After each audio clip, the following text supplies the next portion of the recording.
Hello, everyone. Good morning, good afternoon, the flights community. This is Fiberstruck95, and welcome on in, everyone. I hope you're all doing well here today. Happy Friday, guys. It's been a bit of a while since our last stream of our flight simming adventures. It's been a while. I hope you guys have been doing well. So I did manage to get back home on Sunday for our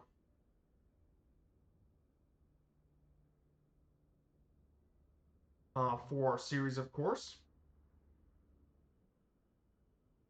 I had a nice time out in Tennessee. We got to enjoy the scenery and stuff here in Pigeon Forge.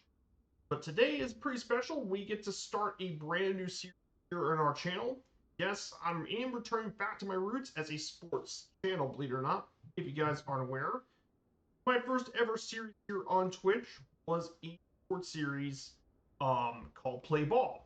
And I really enjoyed this series, and I thought that I wanted to do something again for sports. I haven't done a series like this in over 4 years, so it's time for me to bring it back.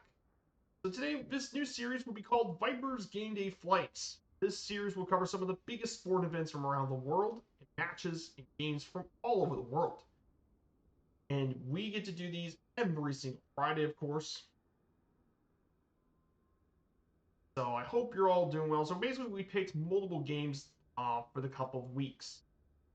So I picked this game here today, Oklahoma versus Texas. Now, bit of a thing for those who don't know. Oklahoma and Texas have a very big rivalry in college football and American collegiate football, known as the Red River Rivalry, and they've been playing each other since 1900. But I picked this game because, well, A, it was friendly for general aviation, and two, these are two very historic programs with rich histories. Of course, technically, it wasn't the biggest college football game on the schedule, but however, the biggest game technically this week, Indiana, Oregon. But the thing is, you guys know how long it would take to get from Bloomington, Indiana to Eugene, Oregon. It's basically across the country. Whereas this, we can just do it easily with general aviation. So this is definitely more reasonable. That's why I picked this game. So that is what we're going to do this week. And as for other events, the postseason for baseball is happening. So I didn't pick the postseason because most of the series have been over when I was playing this. And of course, for soccer, there really isn't any games due to this being international break. So this week, we're just going to do college football, and we're doing the Oklahoma-Texas game. So before we get started, I do want to say hello to everyone in chat, the lurkers, and all that. I hope you're all doing well here today. Happy Friday. So here is our flight plan for this afternoon's flight. Afternoon. So we'll start here at Wiley Post Airport here in northwest of Oklahoma City. We'll fly around downtown OKC. Then from there, we'll reach and fly over the Oklahoma campus of OU. We'll get over Gaylord Memorial Stadium, home of the University of Oklahoma Sooners. Talk briefly about Oklahoma football first. We'll talk about OU football first. Then from there, we'll head our way down from Oklahoma City to Dallas. We'll stop at the historic Dallas Love Airport, just outside of downtown Dallas. We'll stop here for a bit of a break. From there, we'll go visit downtown Dallas, and we'll talk a bit about the Cotton Bowl. Then from there, we'll head down southwest, fly over Waco, home of Baylor University, and then we'll go ahead to Austin, talk about the University of Texas, the Longhorns, a very famous program and one of the biggest universities in the country. And we'll stop at Austin Bergstrom to wrap up the stream. It's only a 2-leg flight, so we got 2 legs to do. So that is a bit of our planning here. Now, of course, I didn't do all the history for Oklahoma football, however. So I want to talk briefly about all that. So the plane we're taking here today is the good old Turbo Arrow. I think it goes around 150, 160 knots, which is perfect for today. I'll keep around 160. So we'll fly around, we'll go over Oklahoma City, Norman, and all that. This should be a good flight. Go ahead and prepare to take care of the plane. We're going to go ahead and shocks and tie downs. Up. This up.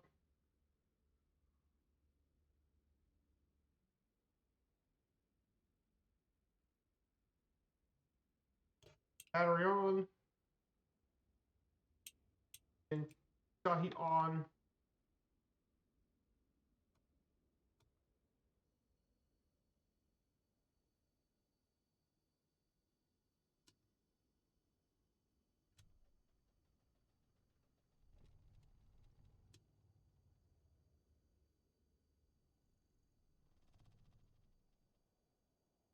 Go ahead and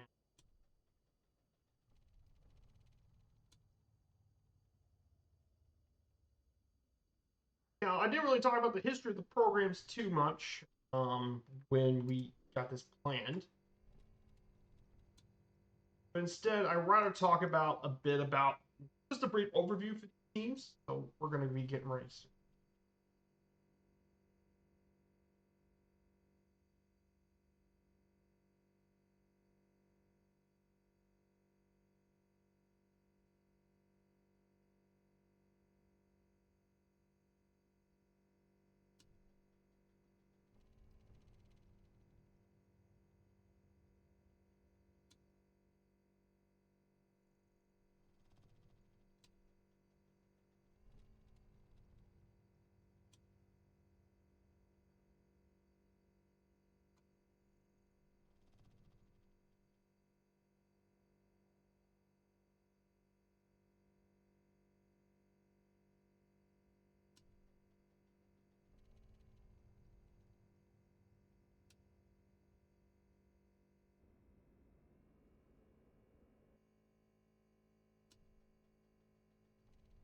Getting this thing started.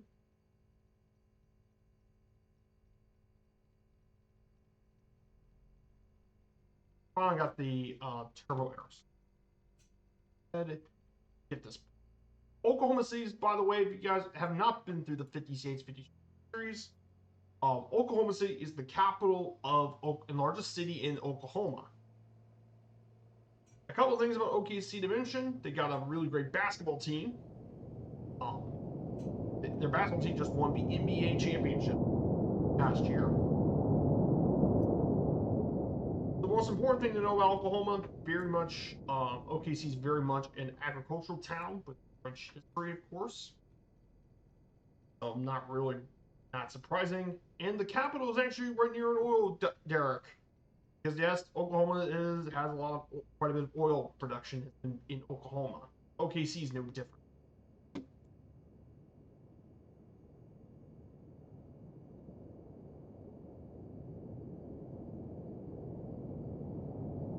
Now for altitude today, we're mainly going to climb to 2,500 feet. So here, climb up to 2,500. I'm up. Top half.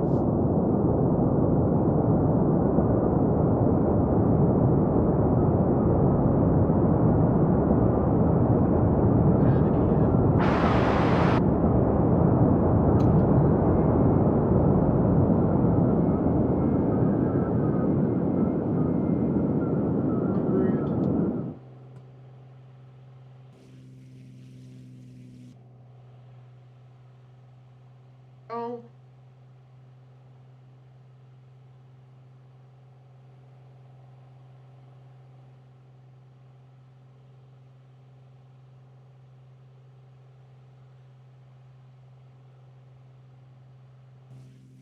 Head and fly this way.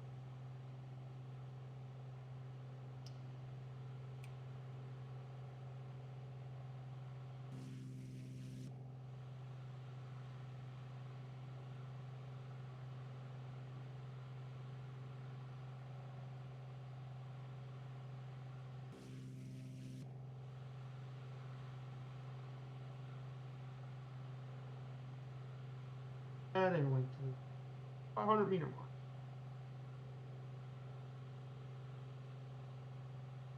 Perfect. So this is Oklahoma. So we're going to visit the University of Oklahoma first. And yes, I need Just there you go. So Oklahoma football is where we're going to be next. Oklahoma football, if you guys don't know anything about the Sooners of the University of Oklahoma, they are one of the most successful college football programs on in the country. They've won over 950 games, beginning all the way back in '85. They're at Norman, Oklahoma. They have over 950 games. And their win percentage, they've won 72% of all the games they played, both 6 all-time in the NCAA football history. They've also appeared in the AP poll 905 times, ranking first in the nation 101 times, third all-time. They also claimed 7 national championships, conference championships, 167 first-team Americans, 82 consensus and 35 unanimous All-Americans. 7 different Heisman Trophy winners, which, by the way, those that don't know, the Heisman Trophy is considered awarded to the top player in college football. It's the most award in NCAA college football. It also has more than 29 former players and coaches in the College Football Hall of Fame and holds the longest win streak in Division I history, 7 straight wins. And it was occurred between 1953 and 1957. And it's the oldest program in the country with 4 coaches with more than 100 wins. So yes, Oklahoma isn't just a major college football program. They're one of the biggest in the country, and rightfully so. They're rightfully one of the sport's biggest programs.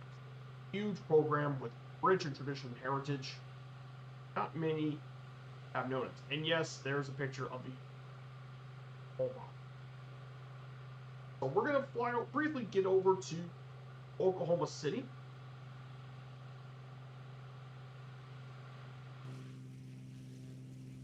We'll briefly make our way through Oklahoma City. OKC.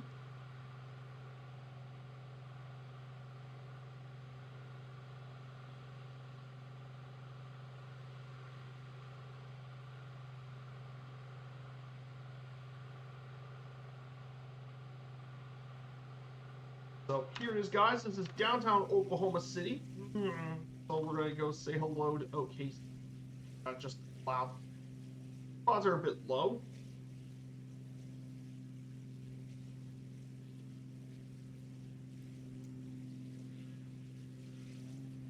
So this here is Oklahoma City, capital largest city in the state.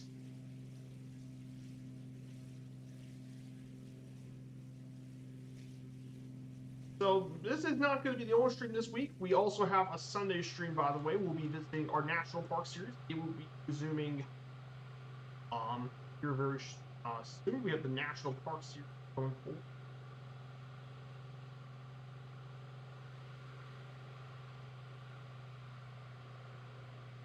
Coming forward is a new National Park series. We will be doing Crater Lake in Oregon on Sunday. By the way, if you guys don't know, it's in Oregon, absolutely beautiful park. I've seen some of it in the Discord. And by the way, I need to update my team. It's been a while since I've updated it. But if you've never been to Crater Lake, it's an absolutely beautiful park. One of many people's favorite. And we'll be doing plenty of exploration.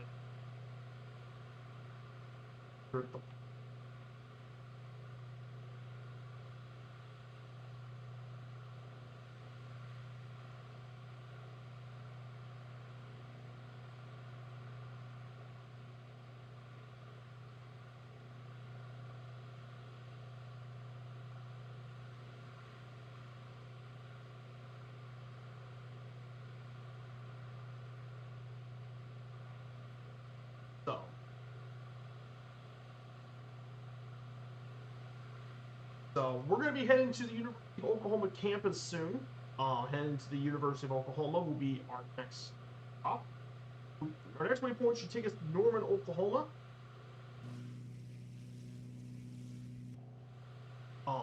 So we're going to be flying over the campus pretty soon. And we will be flying over Gatewood Memorial Stadium here in Oklahoma. Norman. Now, if you guys don't know anything about the stadium, well, it's known as the Palace of the Prairie, or Owen Field. named after one of the most famous head coaches in Oklahoma history. This stadium is the main football stadium on the campus of University of Oklahoma. It serves as the home of Oklahoma football, and it's been the home of Oklahoma since 1923, making this over 102 years old. Its stadium capacity is around 80,000 people, which is a lot. I know in Europe you're thinking, that's way bigger than most of the stadiums in Europe. You're right. But it's only in the United States, only the 15th largest college stadium in the United States, and the 41st largest stadium in the world. This stadium is known for its bowl-shaped facility with long access north-south, with both ends enclosed, and it's been enclosed. Both ends have been closed since the 2015-2016 offseason. The first game ever played at the stadium was back in 1923 when they prevailed over Washington University 62-7, which, by the way, it's actually Missouri, not all the way Seattle. And the first scene of this was mainly a bleacher that lasted until 1925. It was named Owen Field thanks to Coach Benny Owen. It's long called Field. The stadiums went through quite a few improvements and renovations over the decades. Capacity had went up many more years. The highest capacity the stadium ever had, by the way, in seat capacity was around 86,000 back in 2018. Now, one major thing that was in there was the Barry Switzer Center. Around there is home to the offices, locker room, equipment room, strength and conditioning complex, sports facility, and the Legends Locker, dedicated to Oklahoma's all-time winningest coach, Barry Switzer. As he was a coach of Oklahoma for 16 years, he helped win the Sooners 3 national championships, 12 Big 8 titles, and 8 bowl games. Of course, the all-time single-game attendance record occurred in 2017 when Oklahoma battled against number 6 ranked TCU in 2017, where they won 3-20. A record attendance of 88,000 people made their way to the stadium. Crazy. 80,000. That's a lot of people, especially when you consider the state of Oklahoma itself, but their enormous population is 128,000 people, which would make Norman one of the biggest cities in all of Oklahoma. It's actually Oklahoma's 3rd biggest city, and in terms of Oklahoma, its total population is just around 4 million people. Pretty big chunk. Absolutely huge. Oklahoma football is a massive deal in the state. No question about it. So we'll slow down for a bit. We might even fly around the stadium for a bit. Do some brief flying over Norman in Oklahoma. We'll do some brief flying around, and then we'll make our way further south. And we get our way over to Texas. Yeah, I'm very excited to do this. I absolutely love sports. You guys all me. And it's great to be back to do my roots again. Just felt the old country series, well, cool. Probably didn't interest me as much as that. I want to do something that I actually enjoy and really like to do. Well, that's why we're doing the sports series. This is the University of Oklahoma in Norman.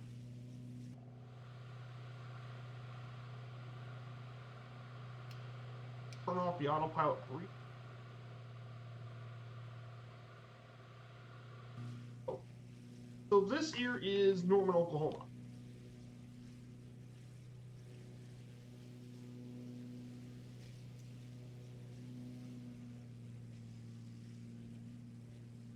I have to pause just briefly. Yeah, this all here is the university campus here in Oklahoma. So yeah, if you notice, the ends right here, this photogram was taken before the stadium renovations that enclosed the entire thing. So that part of the stadium was not enclosed when the photogrammetry of the sim was taking place. Was not enclosed. So before the enclosement was, and according to what my research, before it was a closure, it was around 82,000 people. It was still a lot of people to watch American football. Oklahoma has a massive tradition in terms of school. Now, of course, I don't want to talk about history too much since that would be way too many slides. I don't want to bore you with too much talking. We're going to fly a little closer to the stadium, of course. A little bit closer so you guys can actually see the stadium. This here is Gaylord Memorial Stadium. Boomer Sooner, guys. Oklahoma, massive traditional program. This is the University of Oklahoma, by the way. Founded back in 1890. It actually existed in the Oklahoma Territory for 17 years prior to the two territories becoming a state. Currently 34,000 students have employed in fall 2024. And it is a powerhouse in athletics, not just football, of course. Oklahoma is incredibly successful in softball, as they won 8 national championships. Their softball program is got a great softball program. Also have strong in the gym, and their baseball was successful with their 2 national championships. So yeah, Oklahoma is an absolute athletics powerhouse. Years have had many historical parts to it. What stuff? Just fly over the campus. Oklahoma for a bit.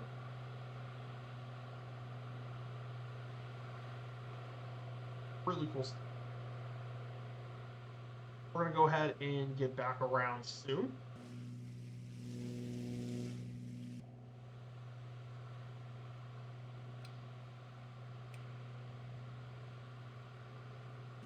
I think we're about this.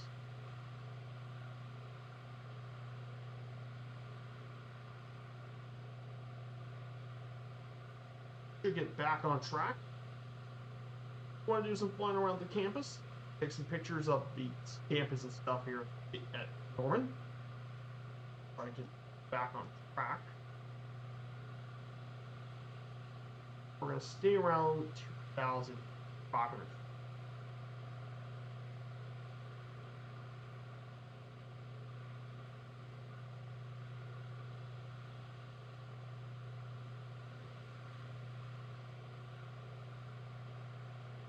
That is the University of Oklahoma for you, the campus. By this way.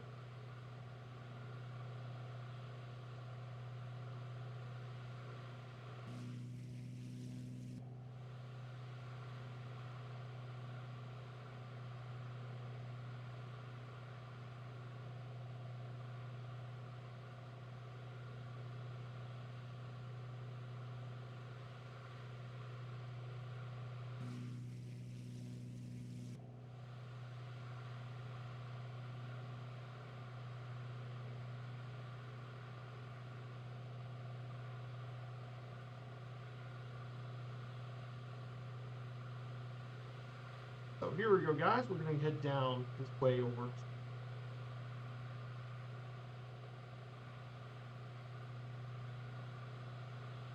That is, we're going to say goodbye to Norman, Oklahoma. We're going to head over to Dallas. So, but yeah, multiple games this week, but we ultimately chose Texas. So, of course, some other big matchups, of course. Coming into the game to the Red River rivalry, Oklahoma and Texas had 2 very distinctive differences this year. For OU and Oklahoma,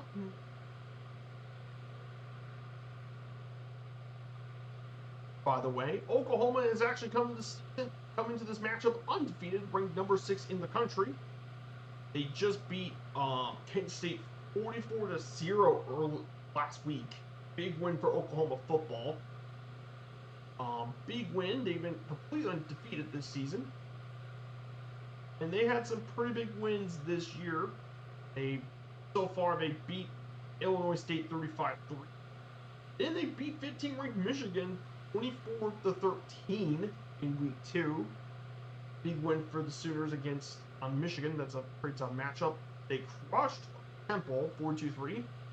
Then faced their first conference game on September 20th against Auburn. They beat them 24-17. It was a close matchup. but Oklahoma got it done and now facing the game against Texas. Completely undefeated in the Red River rivalry. Texas, on the other hand, they were preseason ranked #1 this season. And this season has been a big disappointment. They lost 14-7 to #1 Ohio State. Then the next three games were not too difficult. San Jose State, UTEP, and Texas and Sam Houston all beaten convincingly. But last week, a massive upset at the Swamp. They fell 29-21 to the Florida Gators. That got them unranked. Rough loss for the Texas Longhorns. This is not the first time in the rivalry that Texas got unranked and beat Oklahoma. This is not the first time it happened. Another interesting fact about Texas is their quarterback is Arch Manning. And if you know anything about Arch Manning, he's the son of Cooper Manning. And yes, he's part of the Manning family that's had other great quarterbacks, including Archie Manning, the original Manning in the NFL, his eldest son and my all-time favorite player, Peyton, and Peyton's younger brother, Eli Manning.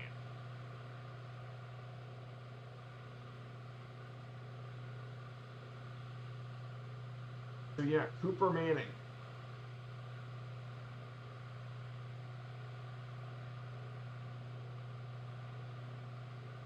So yeah, pretty crazy stuff going.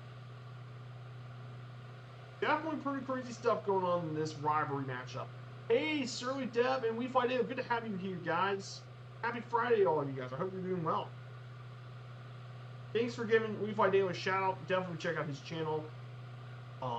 We're doing very well. We're doing my first stream of this series, the Gameday Flights. We're doing Oklahoma and Texas today.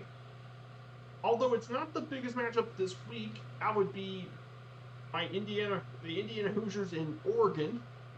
Yeah, that's one of my local teams, actually 7th in the country, going to Austin Stadium, Eugene, one of the most difficult places to play in college football. That's the biggest game this week, but again, that was not friendly for general aviation, and I didn't really want to use the airliners very much. I would save those for much bigger events than something like that.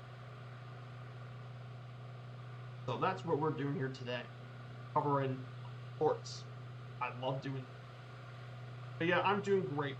But I thank you for letting me know. I'm doing great. Nice to be back in the streaming again for a while. So for the rest of the college football stuff, this week's set of games, we've got some pretty big ones. South Florida versus North Texas should be a really great group of 5 matchup. North Texas is 5-0. They're on their way to probably having their best season ever, and South Florida's had a great start to their season. I know they did lose last week. They only lost 1 game, and that was to Miami, who was 2nd ranked. But I mean, they beat Florida. They beat last year's playoff appearance in Boise State. Then they beat the other teams pretty convincingly. Big matchup for South Florida.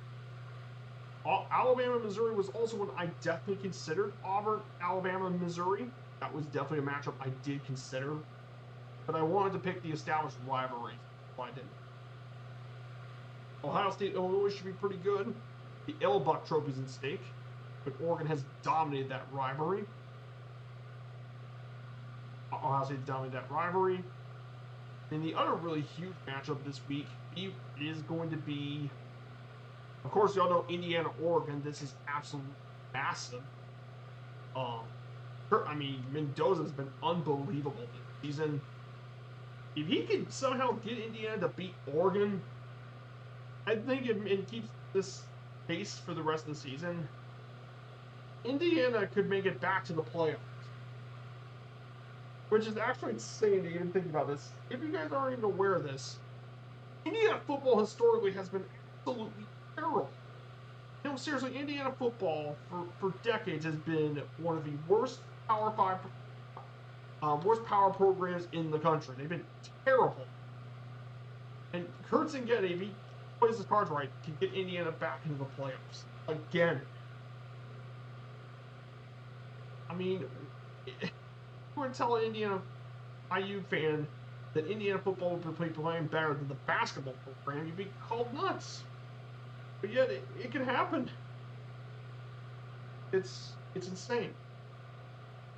Oh, this plane, by again, this is the Piper Turbo Arrow 3 from Just Flight. Aircraft.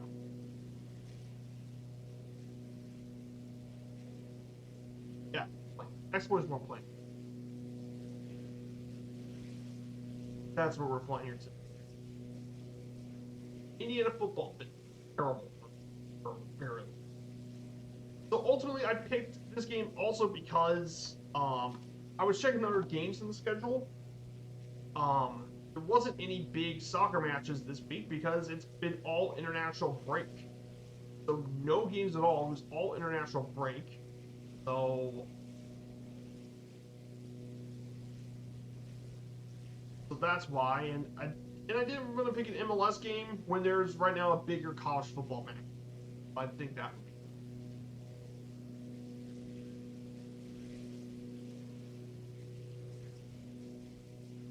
And I didn't want to pick a USL matchup since as much as I want to have Louisville City in the game, I have a different matchup in mind that features my local city. That being, well, Louisville, Indiana in December. That's what we picked this week.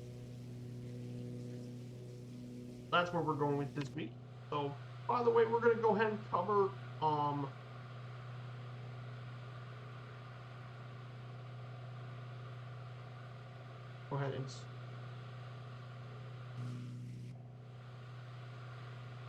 go ahead and we're going to cover this. So we're going to talk more about Oklahoma football for a bit. So we covered the stadium and stuff earlier. Let's talk about some of the other stuff around the school. Now, Oklahoma football has had several other rivalries over the years. Texas is not the only rival for Oklahoma. They've actually have several other ones. But the other big rivalries include Missouri, Nebraska, and Oklahoma State are the 3 other big rivals. Now, Missouri has been they used to play for a trophy called the Tiger Cedar Peace Pipe. It was donated in 1940, but lost in the 1970s. They first played back in 1902 when Missouri won that game. They won the most recent meeting as well. They played 97 times, and Oklahoma has dominated this series, 67 wins to 25 losses and 5 ties. Oklahoma also had the largest victory in the matchup, 77-0.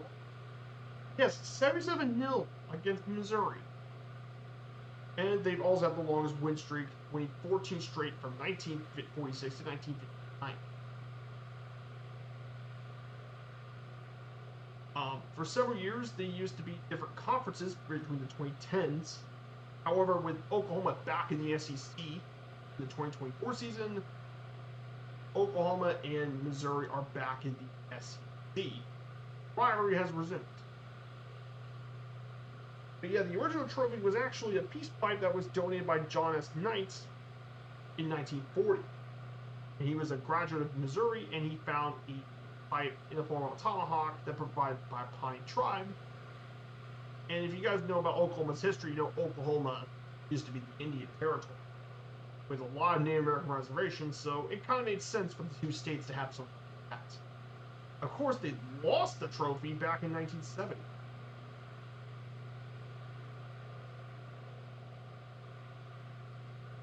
They couldn't find it. So that is Missouri, Oklahoma, and Oklahoma has dominated this rivalry. Then their next rivalry is historically an even bigger one. And it might just be Oklahoma's second biggest rivalry. And that's with Nebraska. Now, the thing about Nebraska as a rival is if you grew up during the 1970s and 80s, during the golden age of this rivalry, this was one of the absolute biggest games on the college football schedule. And that game didn't just have conference championship, it had national championship implications. Oklahoma and Nebraska were rivals. First met back in 1912. They have 88 meets total. Oklahoma leads the series 47 wins to 38 losses. 3 ties. Nebraska had the all-time biggest victory in the rivalry, 69-7 in 1997. But to be fair, that was probably the height of Nebraska as a power back in the 90s. Nebraska was an absolute juggernaut. This rivalry for decades was a massive. One particular game in the rivalry was considered to be the game of the century, the 1971 meeting between. It was an absolutely enormous game. Nebraska with Bob Devaney and Oklahoma led by Chuck Fairbanks. And it was considered to be one of the greatest college football games ever. It was massive expectations. It had a record audience at the time. It was one of the greatest games ever. And it was considered to be, and more importantly, the winner going on to win the national championship, which ultimately Nebraska won that game. But yes, this rivalry is a big deal, and especially if you're an older fan, you would probably know this is a massive rivalry. And one more thing too about Nebraska before we move on for that is Nebraska. If you thought fans of Oklahoma love football, oh trust me, that's nothing until you get to Lincoln, Nebraska. The folks in Lincoln absolutely live by it. Nebraska Cornhuskers is literally the state's protein. They don't need a protein. This is the protein. Like, there's a reason why Nebraska football has sold out for years. In fact, they've been selling out Nebraska for 407 straight, which is the record for Nebraska. It is still sold out. And it makes sense why, because, I mean, which is pretty crazy. The final rivalry here is a bit of a smaller one, and that's with the state rivalry with Oklahoma State, known as the Bedlam Series. However, compared to Oklahoma and Nebraska, this is very lopsided. Except it's even more lopsided than the Missouri rivalry I talked about earlier. Oklahoma has completely dominated this rivalry. They met 118 times. They met back in 1904 in the first meeting, which was the sign things to come. Oklahoma beat them 75-0, which is still the largest victory. 75-0. Yeesh. Now the last game, most recent one, which was 2023, Oklahoma State actually won that game, which was their 20th win in the rivalry, but they lost previously 91 times. The reason they don't play this rivalry anymore is because, well, Oklahoma is now in the SEC, and Oklahoma State's in the Big 12. Different conferences, and this rivalry, like many others, were victims of the realignment. So, but yes, Oklahoma State, really cool program, though, too. For any NFL fans, probably know about Barry Sanders. This is where he played college ball at. That's where he played college ball. This is where Barry Sanders played. Thurman Thomas also did so as well. But yeah, Oklahoma State this year is not off to a good start. They got actually let go of Mike Gundy as well. That will cover a bit about Oklahoma football rivalries. There's definitely more than a 8. One other very important thing about Oklahoma football, of course, is their pageantry. Oklahoma's school colors are crimson and cream, and they were picked back in 1895 by May Overstreet, who was the only female faculty member at the time, and they were her own personal choice.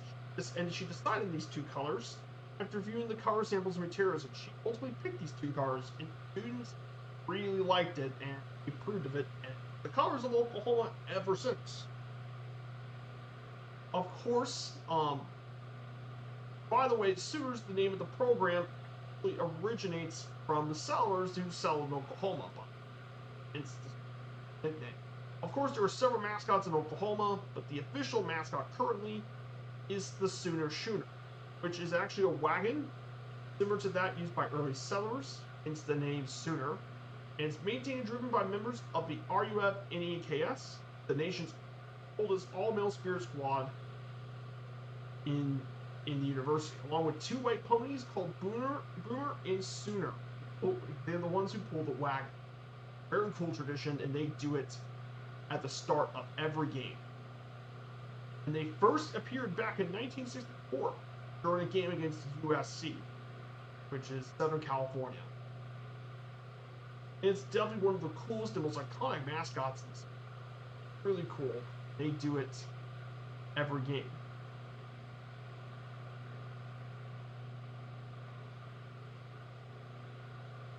And there are several other vehicle mascots as well. This wasn't the only one.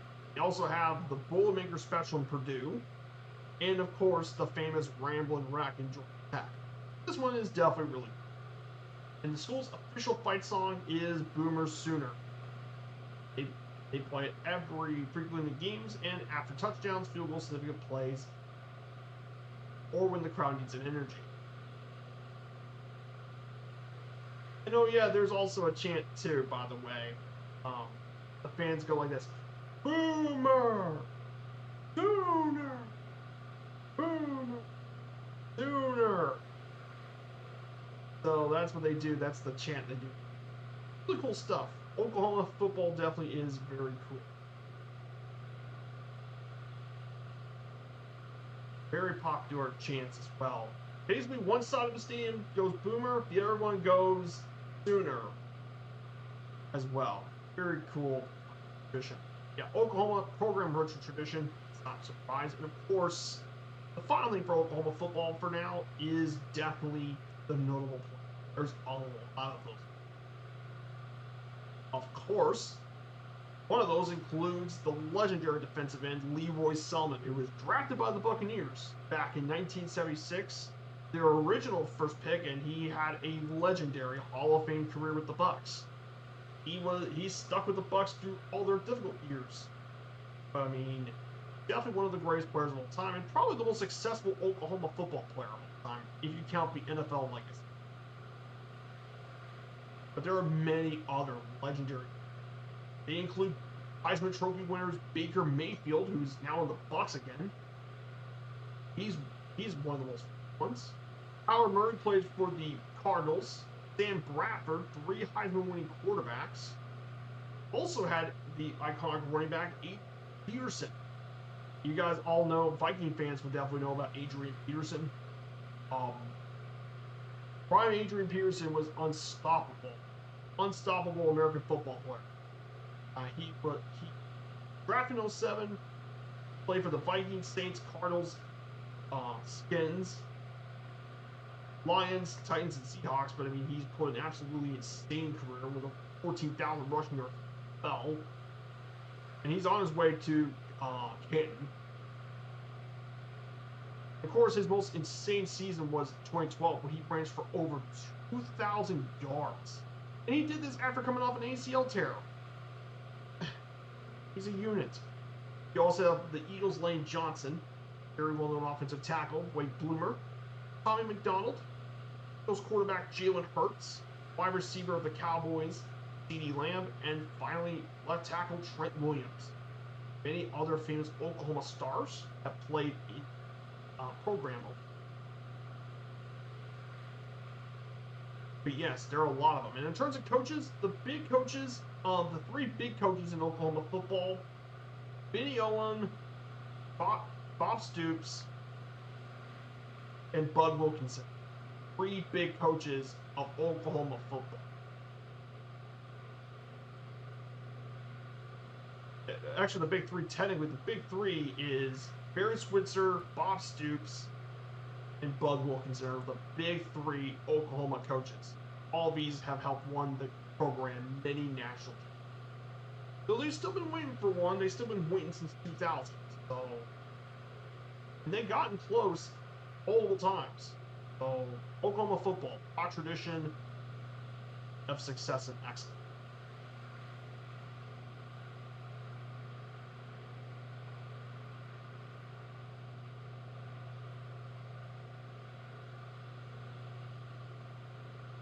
Big stuff going on. So we're going to explore outside for a bit, just to look at the scene here in Oklahoma. So over here now, we've been flying over the community of Ardmore, Oklahoma. So,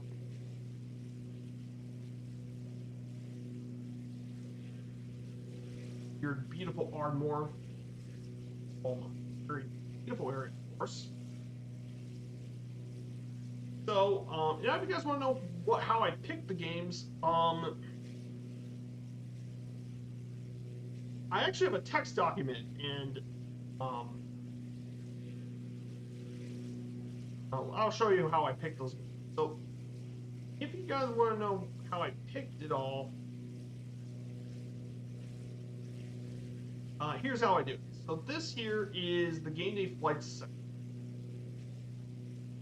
So right here, this is how I pick the games for every single schedule. So that's how I did it. It's a little text document. I work on it this week, and I've actually kept track of the other stuff on my schedule.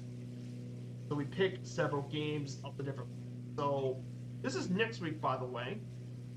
I have a couple options for next week we can do. Alabama, Tennessee is there's several really big ones planned. You do Alabama, Tennessee. That's a huge rivalry. That's a big one. Then we have a soccer matchup here as well. We have a couple soccer games. Manchester City, Everton. Roma, Inter Milan would be a big one. But the Flamengo and Palmeiras in Brazil are definitely huge in Brazil. But the one I ultimately decided to pick. Hey, look, we have West Virginia Mountaineer 91-92. Good to see you, West Virginia Mountaineer. Hello. Welcome in, my dude. Great to have a new follower here. If you guys don't know, I've been Viper Strike 95. I've been streaming here since 2021. I've been doing a baseball series first on the channel. We've done many events, but this is the start of our new series, Viper Gameday Flights. So that is our brand new series here. We're flying to some of the biggest sport events across the globe.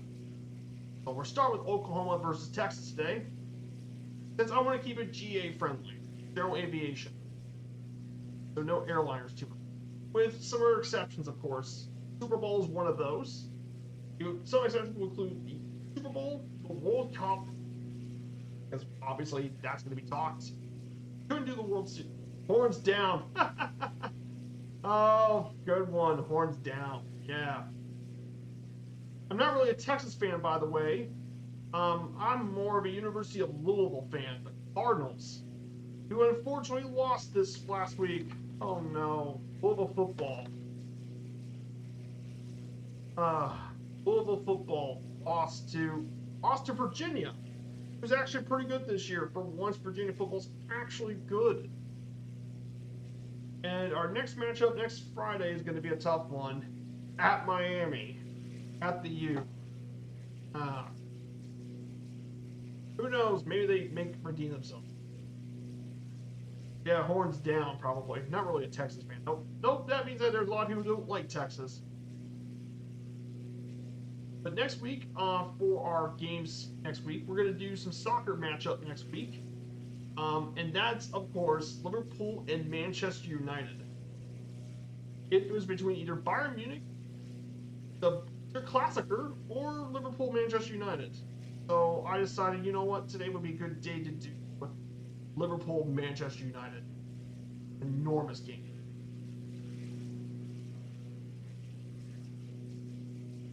So that is what we're ultimately doing here for next.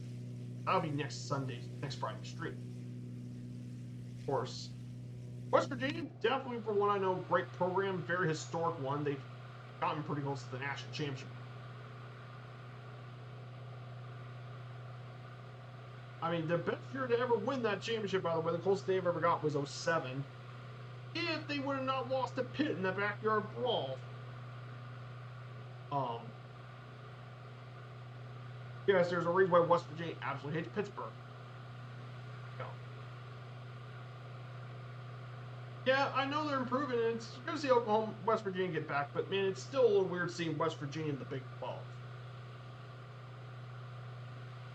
Still feels a little weird. So let's talk a little bit about the Red River rivalry between Oklahoma and Texas.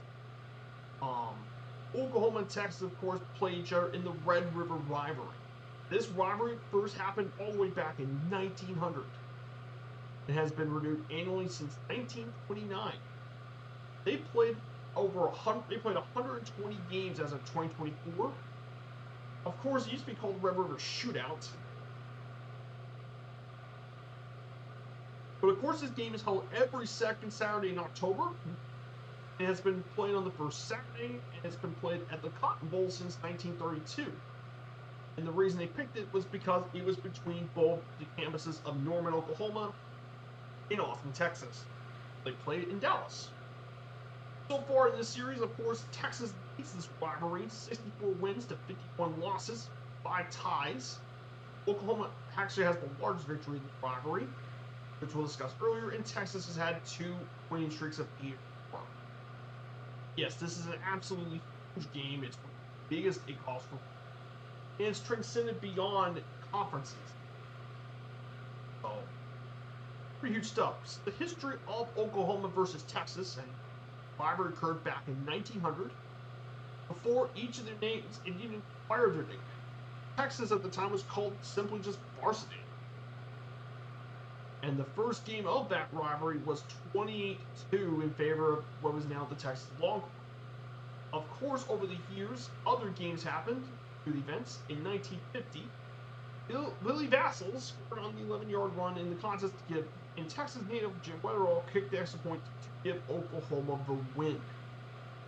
And of course, in 1958, Texas beat Oklahoma by 1 point to end Oklahoma's dominance in the 50s. And of course, the coach of that team is one of Texas's most iconic coaches, Harold K. Royal. He coached Texas from 1957 to 1976 and helped them win 3 national championships, making Texas one of the biggest programs. Of course, one huge game was in 1963. That game was was the 7th ever number 1, number 2 game in the history of AP poll at the time. It was an absolutely crazy game, but in the end, it was Texas winning that game. As Texas won that game 28-7, and eventually took that game and kept the momentum all the way to the rest of the season, and the Longhorns their first ever national championship. Of course, a big thing that happened was 1970 when Oklahoma changed its offense to the famous wishbone formation, which basically was the offensive line. You have quarterback in the one spot, then you have your fullback, and then you have 2 running backs. So it's kind of a wishbone, hence the name. And it was allowed, and despite that wishbone, however, Texas destroyed them 41-9 to extend their winning streak to 30 straight wins before losing to Notre Dame. However, Oklahoma mastered it again and went the rest of the way as well. And of course, the next year, Oklahoma shredded Texas 48-27, and they continued the rest of the record until the infamous game of the Super game against Nebraska, keeping Oklahoma from winning the national championship. Of course, in 1976, there was a lot of other games. Yeah. As if that's the case, Mountaineer, absolutely. West Virginia definitely should have been more in the ACC. Again, it's money. Money. Money talks. I'm glad Louisville's in the ACC. I would hate to be left out with that company. I mean, West Virginia's missed so much by not being in the ACC. Obviously, the Pittsburgh rivalry, definitely, but there's also the Virginia Tech rivalry. In Blacksburg, that was the Black Diamond Trophy. That's pretty important. Syracuse was another historic rival of West Virginia's as well. Who knows? You guys could have also formed a new one with Virginia. Because if you know your state history, West Virginia split from Virginia. Kind of missed it there. But at least I'm glad West Virginia. It's good to see West Virginia get back. Hey, Devil Dude, good to see you, my dude. We're doing our Game Day flight series. Sports stuff. We're going to cover all over the world. Very happy about it. Very excited to get involved. Of course, the 1976 game was overshadowed by allegations of Texas's coach, Darrell Royal, that Oklahoma's been spying on. It was actually confirmed in Barry Switcher's book. Despite all this fine and stuff, it actually ended in a rather boring 6-6 tie. It was the final Red River shootout for the Texas coach.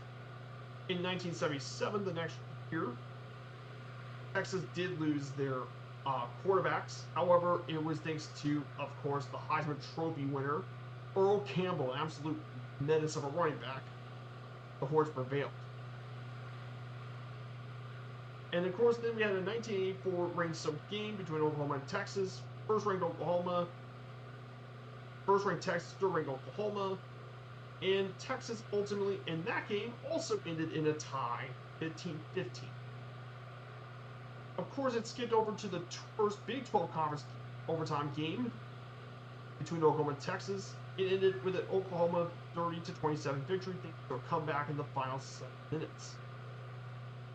There were a couple other big matchups. The 2000 game had rain and unusually 49-degree weather. Yes, 49-degree weather in Texas. But it ended up being insanely lopsided at the time. 63-14 win for Texas. Oh wait, no, 63-14 win for Oklahoma. They absolutely crushed it. Then in 2001, it was 14-3. It was a defensive struggle, thanks to the defenses, of course.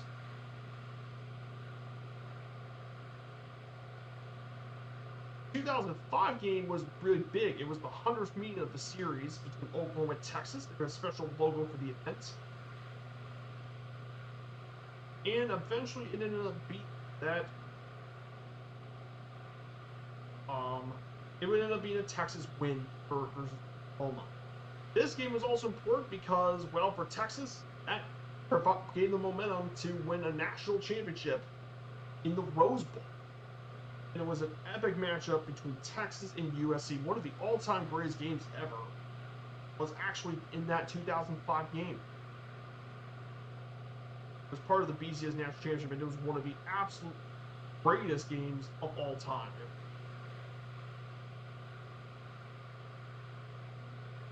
That game is one of the all-time greatest matches.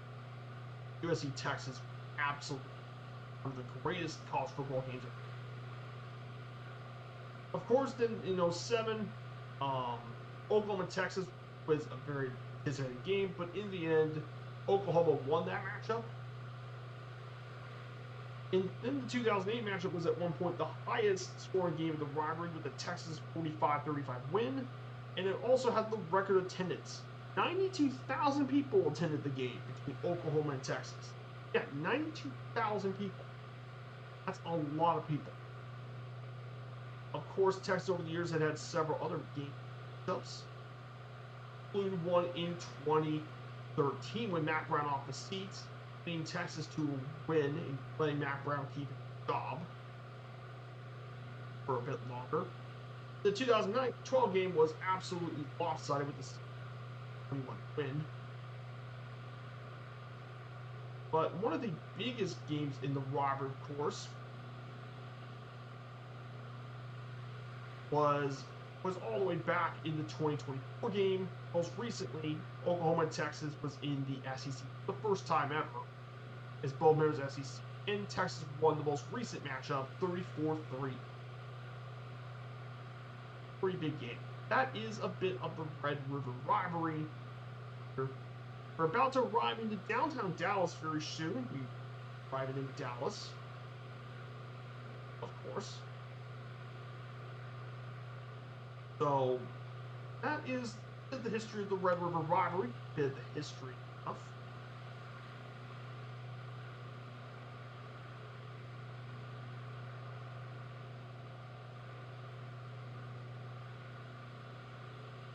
So right here, we're about the lake, by the way, is the Lake Ray Roberts. It's a reservoir.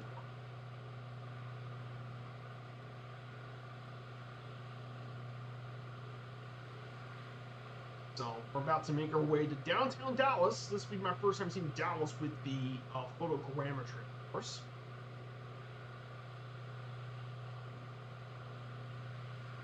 So let's go ahead and talk a little bit about more of the Red River rivalry stuff. Approach Texas, of course. one really interesting thing about Red River Rivalry is it's actually been played quite a few locations. Um, some of the locations they've been played in Norman and Oklahoma City in Oklahoma, Arlington, Austin, Dallas, and Houston in Texas. And has been played in Dallas since 1912, with the exception of a few years being in Norman and Austin. Have played a few years.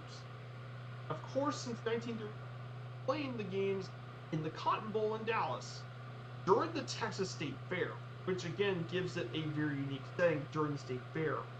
The designated home team alternates year after year. Oklahoma and even years, Texas and odd years, and the ticket sales are split 50-50 and divided between the 50-yard line.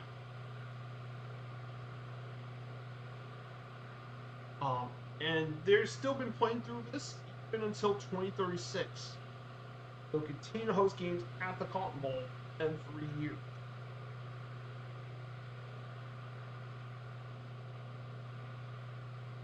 So, definitely a very memorable game. The one exception, of course, at Arlington was the Big 12 Championship. And of course, a bit of background by the Cotton Bowl, where they played at. This stadium was constructed back in 1930, and it was opened 95 years ago. It was on the site of the State Fair of Texas, one of the biggest fairs in the country. Now, of course, the Cotton Bowl was long time the home of the Cotton Bowl Classic, which was held here from 1937 all the way to 2009, the first 73 editions of the Cotton Bowl. But then it was moved to the much more modern AT&T. That being said, the Cotton Bowl still hosts the Red River Rivalry.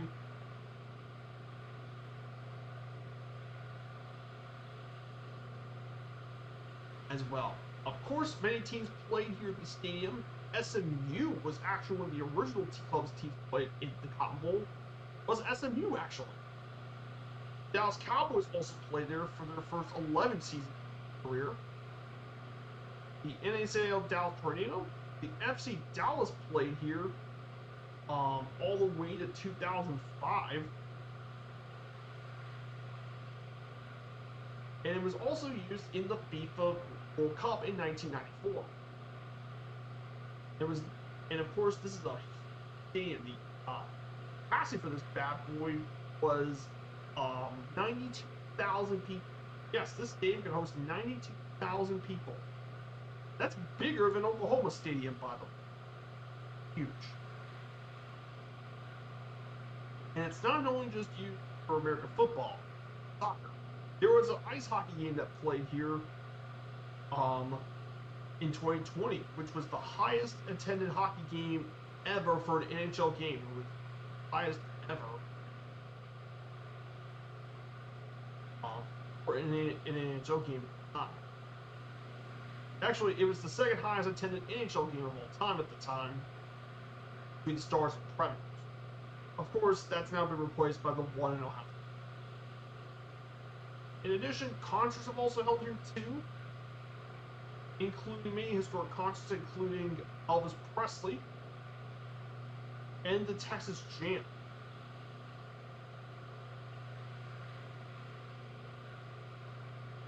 But it's still used for concerts, and it's even been used in many films and stuff. So, big stuff for the Cotton Bowl, obviously. Finally, of course, we'll get to the rivalry and trophies of this. This will be the last slide for the River Rivalry. There are 3 main trophies, but of course, the one everyone knows is the Golden Hat. Now, this hat, funnily enough, is the only reward at the end of the game. Basically, the gold cowboy hat mounted on a large block of wood. It's been around since 1929. They had a contract at the time for 10 years, but it carried on ever since. They built a golden replica of the hat. It was created back in 1941. It was known as the bronze hat. However, it was reworked in the 70s. It came out gold. And it's kept every year by the team's athletic department. So, pretty cool stuff. But they also had the Red River Rivalry Trophy between student bodies since 2003. And there's also an NRTC trophy football scrimmage. Each program uses a relay system to run one game ball all the way to Dallas, and then participate in a football scrimmage and awarded without regard who wins. Pretty cool stuff, but mainly it's that golden hat stuff. Now, of course, there have been other really crazy college trophies.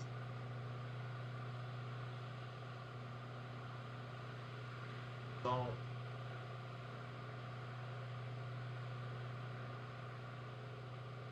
course, there's a lot of big trophies. There are a lot of amazing trophies over the years.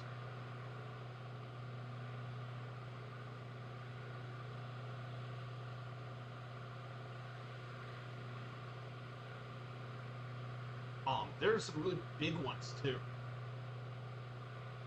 There are some really enormous trophies. There's some crazy ones. Of course, there is Paul Bunyan's axe in Minnesota and Wisconsin.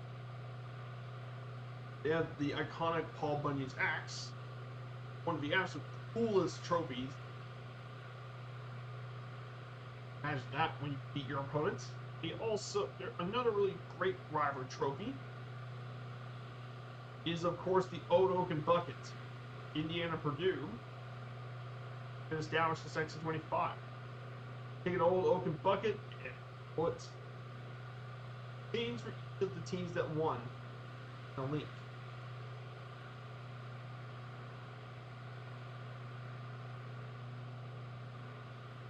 But there have been a bunch of crazy trophies.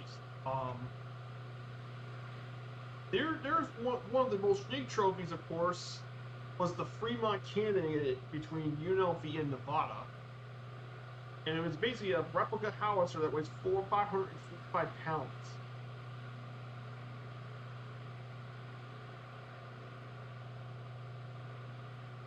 There's been a lot of really great college rivalry trophies that really give the sport its unique characteristics.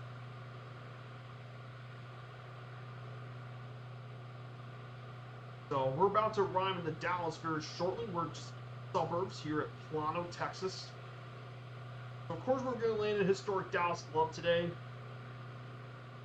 Now at one point this was the main airport in Dallas for many years, until they moved it into KPWA. But this airport still is going strong. Of course, it's the birthplace of Southwest Airlines. They do mainly just domestic flights all across the domestic airport, with all domestic flights.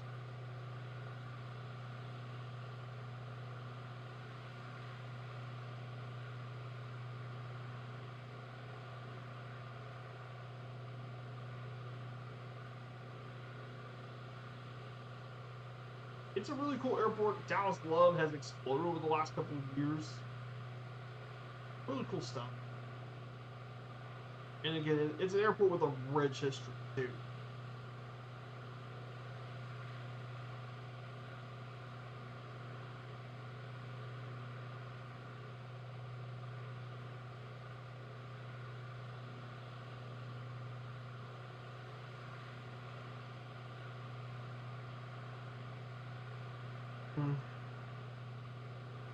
So of course, for our streaming stuff this week, Murph's gonna be back on later today.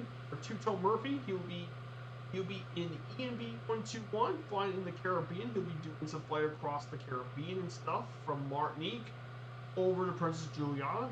Absolutely gorgeous flight. Love the Caribbean. Great place. And Allison Johnson's gonna be heading back tomorrow. He'll be doing her historical flight recruit, back doing her Jennifer Murray trip from Vancouver over to Eugene, Oregon, to Tillamook and Eugene, Oregon. The next flight along the coast of the Pacific. Definitely check her streams out too. I'm going to give her a shout out for Allison Johnson. It's Allie's stream. Definitely check her out, an amazing friend channel.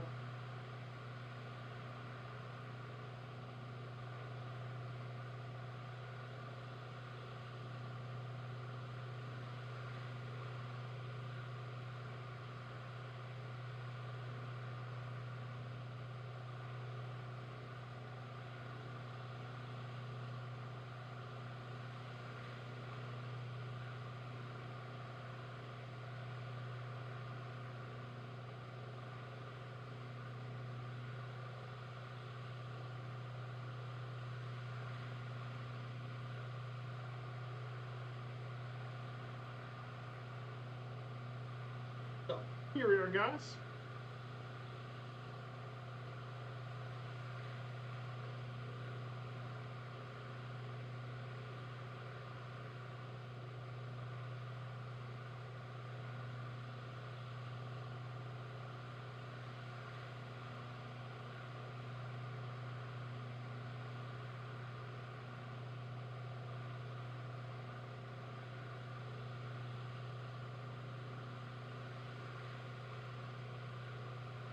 Here's, guys, we're about to make our way down to Texas, of course, Dallas.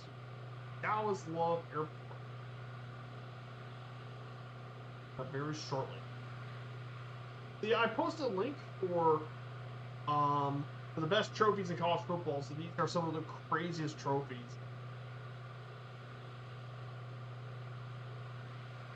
Of course, the golden hat's on this list. It's basically a 10-gallon hat.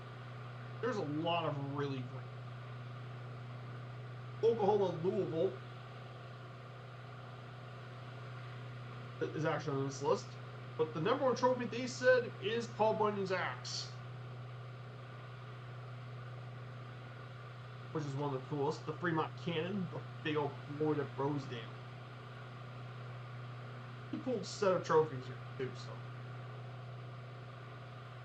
like I said, that's what I like about sports too, like the competitiveness. More importantly, to learn more about. I'll pilot here.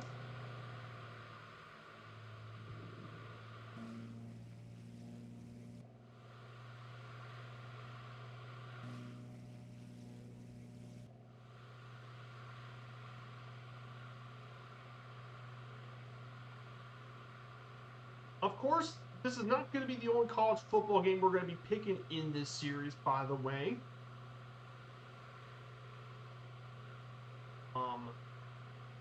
This isn't going to be the only one I'm confirming we're going to be pick college football.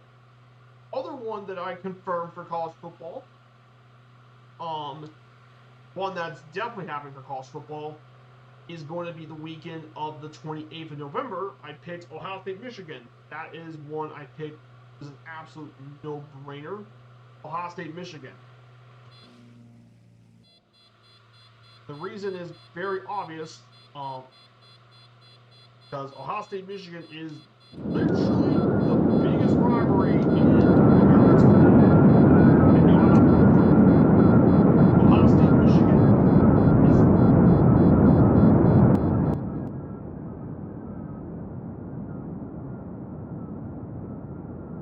Ohio State, Michigan is literally the biggest rivalry in college sports.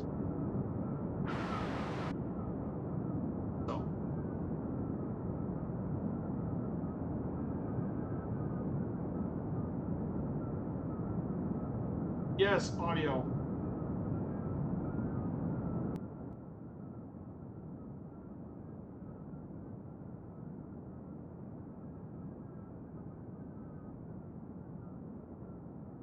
Thank you for that, Dev. Thank you for that. Like I said, first stream in a while. What happened? I had to adjust the sound for a bit. The desktop sound. I had to adjust the audio. I haven't streamed here for a week, so you blow a door out or something? No, it did not have to blow out a door. What happened was the wind effect happened. I had to blow out a door. It was the wind effect from the flaps caused the wind effect. So that's why the sound acted like that way. I'm very sorry for all your ears blown out, guys. It wasn't my fault, it's how the sim did it. So this here is Love Field in Dallas. Interesting fact about this airport, by the way, this was actually a big part of the airport that was involved in the Wright Amendment in 1979. Was a federal law that protected Dallas-Fort Worth from competition.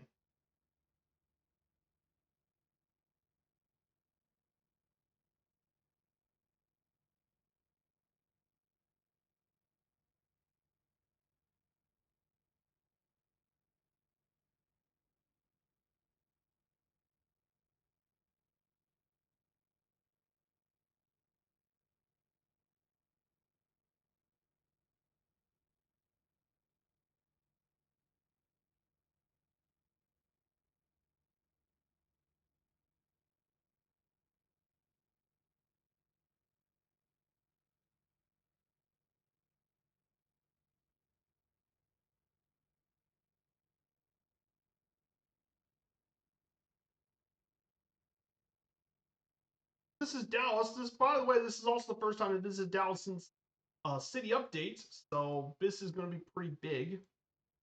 So we'll be having a break here. If you guys want to join on in, we're on the Southeast server, and our route here. Starting back in the air very shortly, of course. So we're going to take a bit of a pit stop here.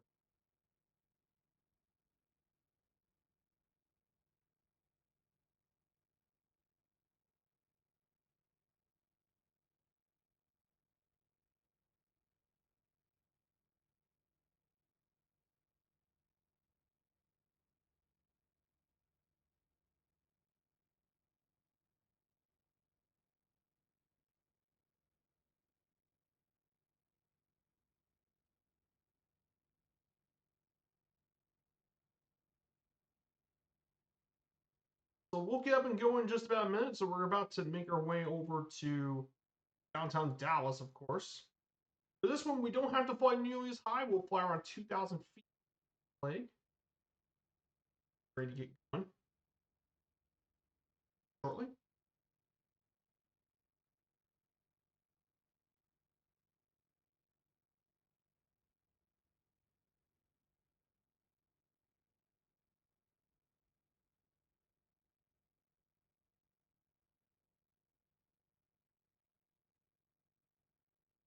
So let's go ahead and prepare for the next leg.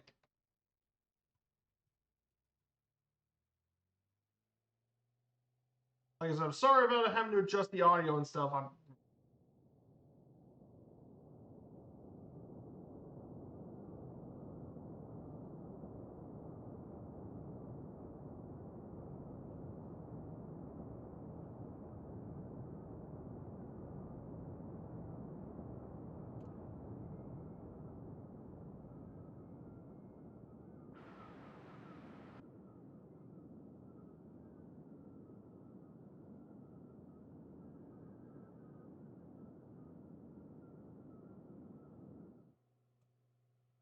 Oh,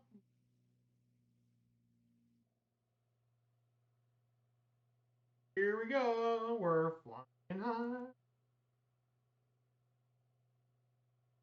This is Dallas. This is my first time seeing Dallas with the photogrammetry. But yeah, for all of MSF's 2020, for some reason, Dallas itself never had photogrammetry, which is really strange when you consider Dallas is one of the largest cities in the U.S. Definitely very weird to see Dallas, Texas not have some.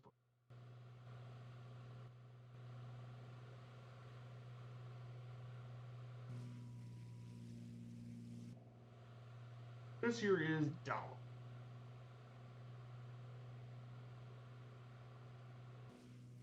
This is Dallas.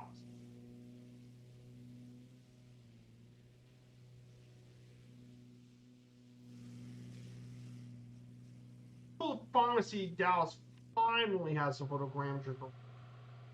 This here is downtown Dallas, finally with photogrammetry. Finally, this city was long overdue with photogrammetry.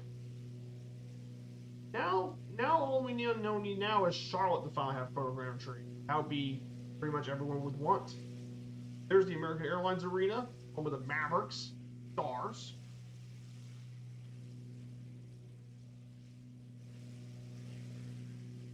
We're mainly going to fly to the Cotton Bowl. Shouldn't be that hard to miss. The Cotton Bowl is an absolutely enormous stadium. 92,000 people.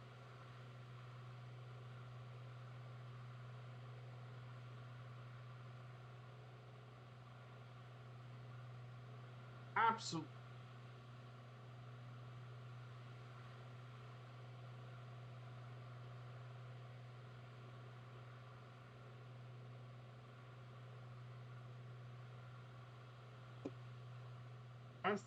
Down below us is the Cotton Bowl, and this is also where we can find the Texas State Fair.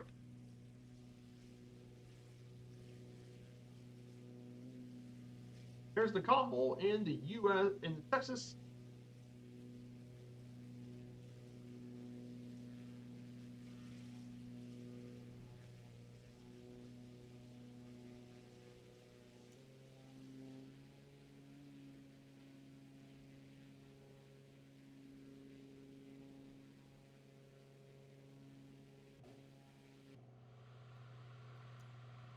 we're gonna go down. We're gonna go down station. We're going to get a little closer to staying for a little closer.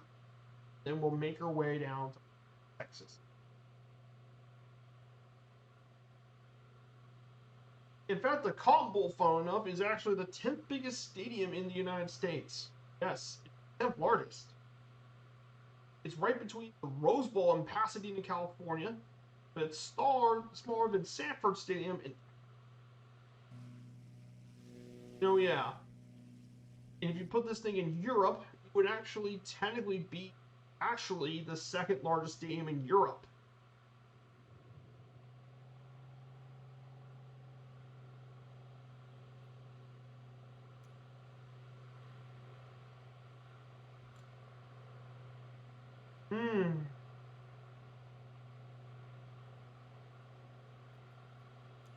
Yes, this stadium would be the second largest in all of Europe if this thing was put into. It's actually crazy.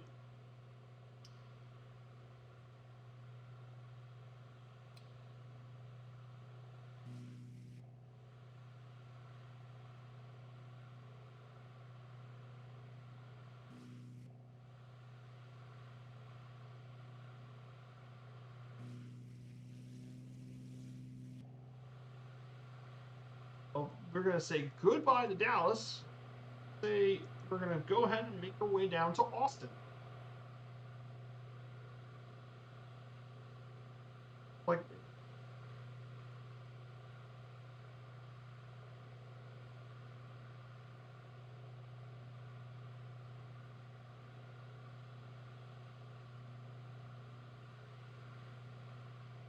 we're gonna climb up to 2,000 feet. A second and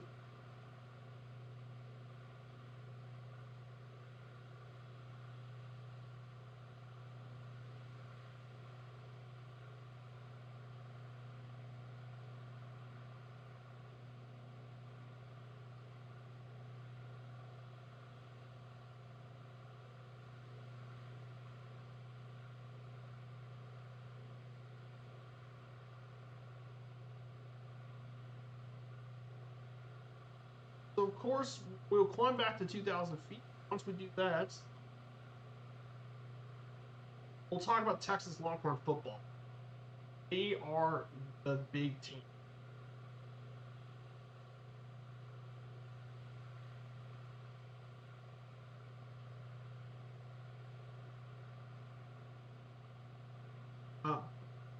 There's an bot.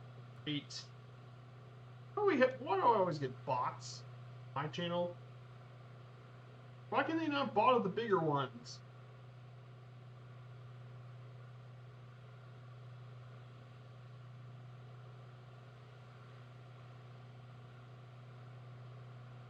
Thank you, thanks, Mod. Thanks, Typhon, for the bait.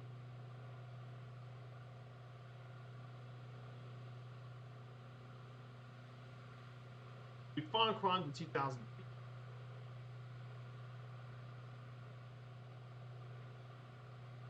We're gonna head down through Waco, of course. Our next waypoint will be in Waco. We'll briefly fly over Baylor University Stadium, the acclaimed stadium, home of the Baylor Bears.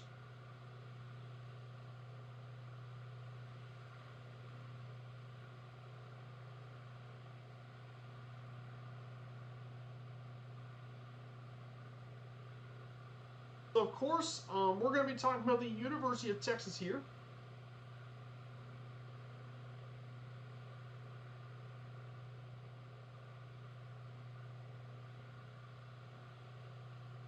I guess maybe that works. I don't know about that.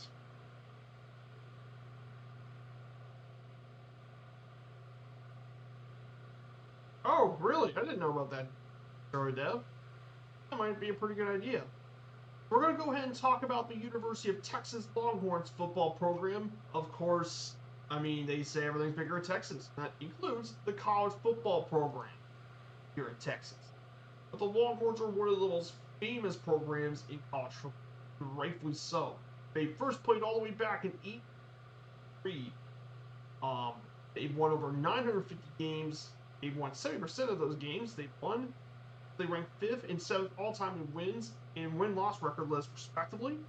This program also has won 4 national championships, 4 national titles, 34 conference championships, 100 first-team All-Americans, 2 Heisman Trophy winners. But yeah, the Longhorns are absolutely famous. Also famous for their burnt orange and white colors, and of course, their mascot as well. Of course, Texas has had a very long history, and they played in many different conferences. But for the longest time, they played the Southwest Conference until from 1915 to 1995. Then they played in the Big 12 afterwards until 2023, and then they moved to the SEC. But Texas has been incredibly successful as a program. Of course, 3 of the 4 national championships were won by head coach Darrell Royal in 1963, 1969, and 1970. Their most recent national title is 2005 under Mac Brown, when they beat USC in one of the most famous games ever. Of course, Texas is a program with rich history. They've actually won 964 games total, which is among the highest in college football. If you want to talk about college football's all-time winningest program, that would be Michigan with over 1,000 wins. In fact, second is Ohio State, and trust me, we'll get to those 2 programs in November on the November 28th stream. We'll talk plenty about Ohio State and Michigan. Absolutely enormous program. The third is Alabama, Crimson Tide. The 4th is Notre Dame in South Bend, Indiana.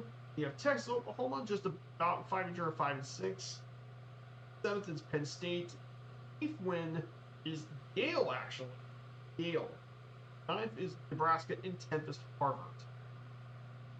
So pretty crazy stuff. But Texas football, absolutely enormous program. Lots and lots of history in Texas. Absolutely massive program with a very, very rich history. Texas Texas, as I said, has a very history of incredible players. Of course, Darrell Royal is what really put Texas on the map. And fun enough, he was actually a native Oklahoman.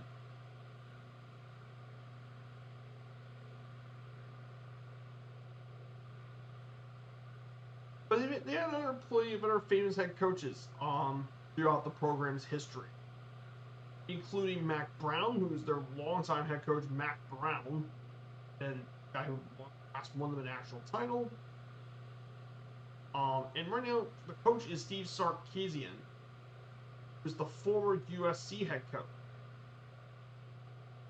He was the then Alabama offensive coordinator, and he done pretty good for Texas. Made the last 2 playoffs the last 2. I know this year has been kind of a bit of a struggle for Texas, but who knows? They could definitely come back. I think they're more of a talent enough to come back this season. But the question is, could they? And I think they very well could. But it's not easy, though. Of course, they had to beat Oklahoma this week. But I mean, Texas, Kentucky, and Mississippi aren't too bad.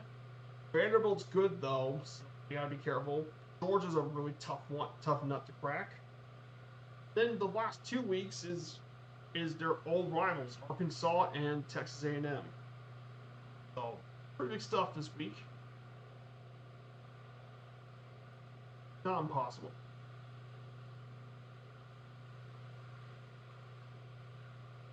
It can happen. Texas, rich history. Well, lots of national championships. Coaches. So, Texas has mainly been playing at games at the Darrell K. Royal Texas Memorial Stadium.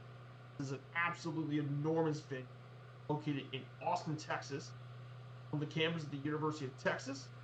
And Texas has been playing here since 1924.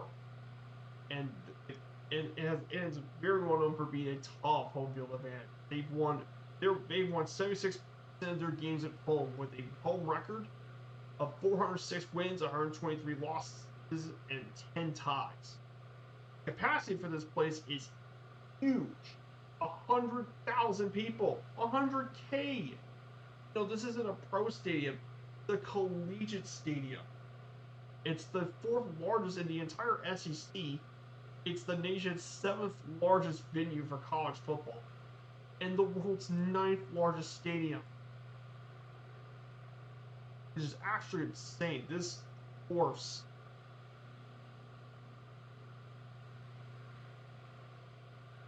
this dwarfs every other stadium in Europe.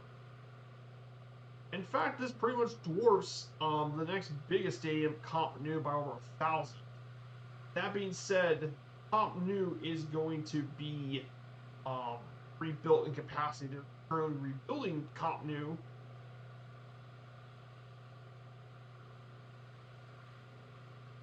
And apparently the new rebuilt Camp Nou is going to be even bigger than the other one. It's going to be 105,000 people in Barcelona, and that's going to officially be bigger than this stadium. But yeah, it's the only one in Europe that can match this stadium. And the crazy thing is, this is not even the biggest stadium in the States. The biggest one in the country is Michigan Stadium in Ann Arbor, 107,000. In little Ann Arbor, Michigan.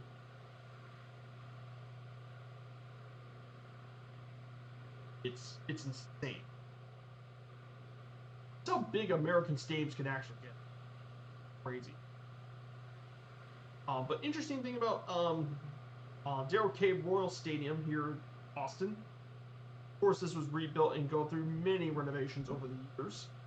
Of course, it was named after their legendary coach.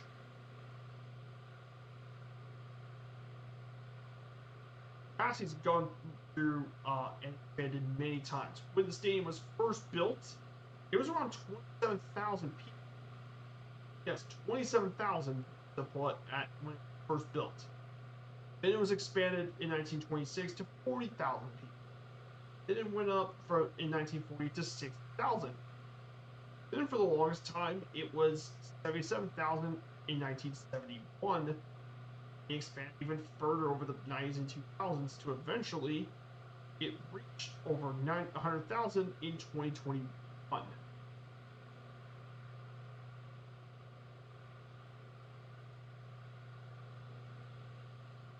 But this stadium is absolutely huge. Record attendance at the game was in 2024 with their enormous matchup versus number 5 ranked Georgia. It shattered the attendance record. 105,000 people made their appearance here. 105,000!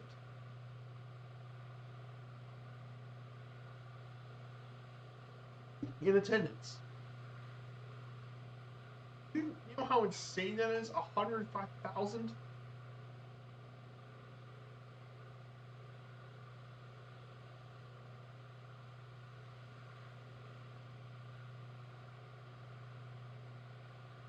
Absolutely insane. This is a very noisy and very tough place to play. And rightfully so.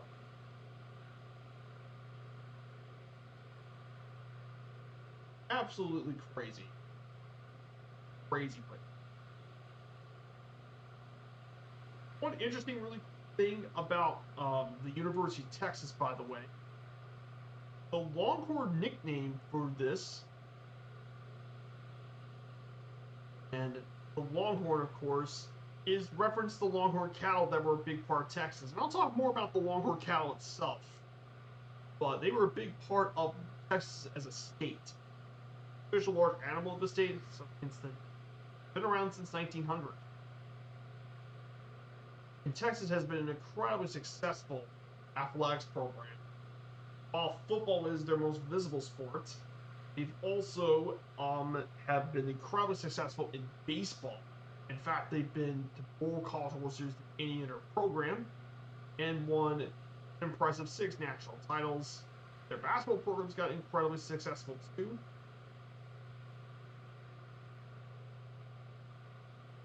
And more.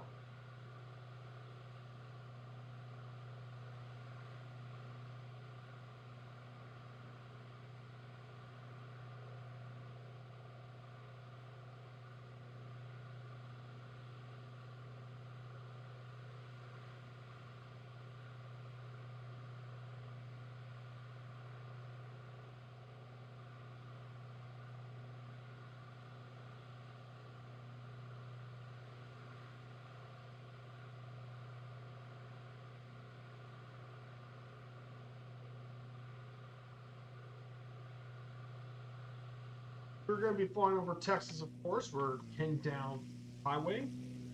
As you can tell, Texas scenery-wise, exactly the most interesting, but the more interesting parts of the state, of course, is when we get down to near Austin with hill country, and of course the western southwest part of the state, the western half of the state, the Big Bend region, is where Texas really has some of its accuracy. Mainly going through a lot of the flat plains.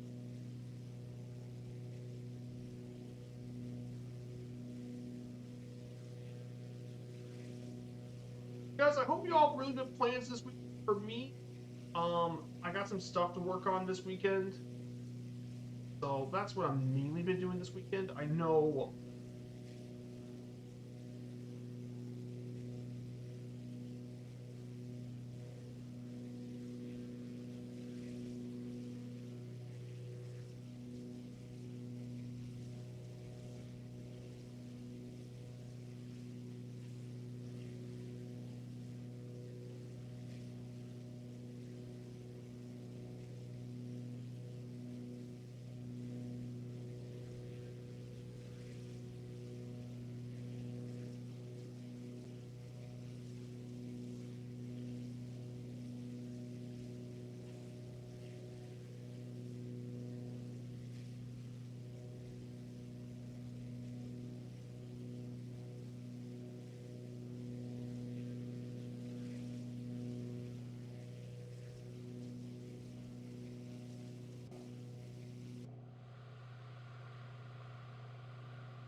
so one of the big things going on, of course, this weekend.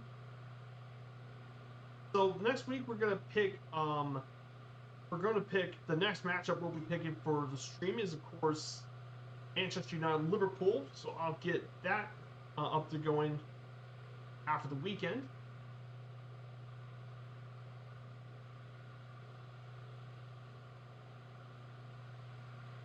And I ended up picking this one over Borussia Dortmund, Bayern Munich, and Alabama, Tennessee.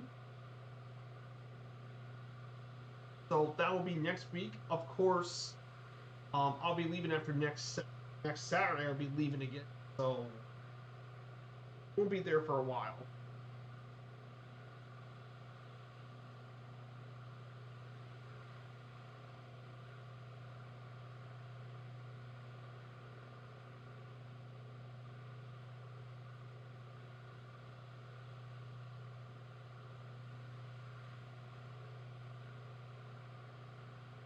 So I'll be doing more information stuff as we go on.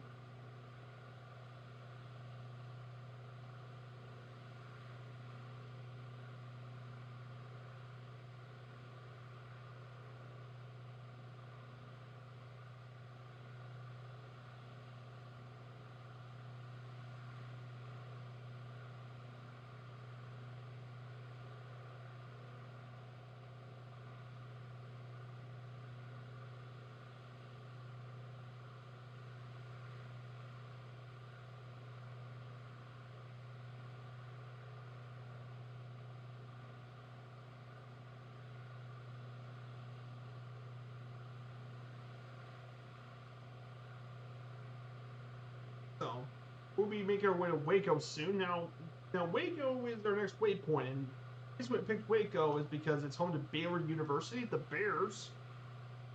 And their stadium is really cool. It's actually built on the banks of the Brazos River, and it's one of the very few areas in college football where people can take a boat for a sailgate.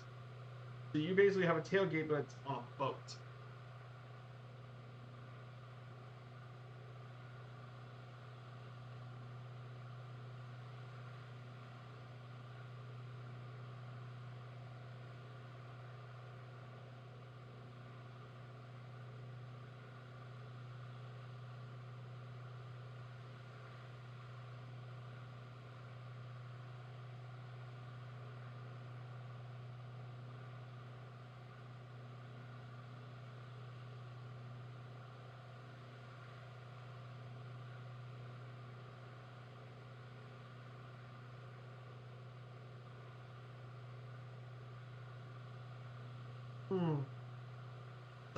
that is where we're going to be going next. So the next part about Texas I do want to talk about here, of course. So another thing I do want to talk about the University of Texas, of course. University of Texas is actually a very big collegiate university. In fact, in terms of total students, 53,000 people as of 2024, making it the largest institution in the University of State of Texas, founded back in 1883. Of course, Texas is home to 13 different Nobel Prize winners, 25 Pulitzer winners, 3 Turing Award winners for computer machinery, Abel Prize winners, as well as those being for those Olympic medals and Emmy Awards as well. And there are many notable people. Some of the most famous alumni in the state of the University of Texas include former Secretaries of State Rex Tillerson and James Baker. You have the First Lady Laura Bush. Her daughter Jenna have graduated from Texas.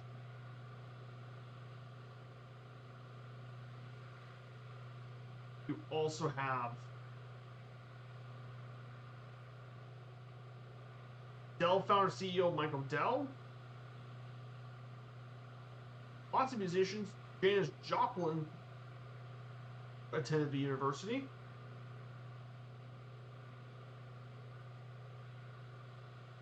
Of course, many famous sports athletes as well have made their way through Texas. Also, Neil deGrasse Tyson also studied at Texas. Some very famous people. Texas is definitely a very strong academic university.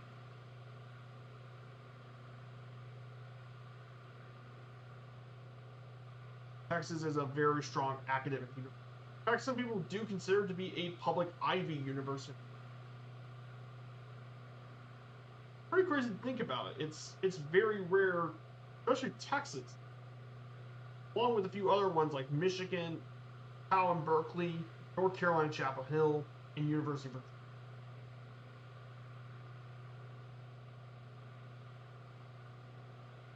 But yes, they actually take academics very seriously in Texas. Contrary to perception, that's actually the case in Texas. We'll be getting our way there shortly.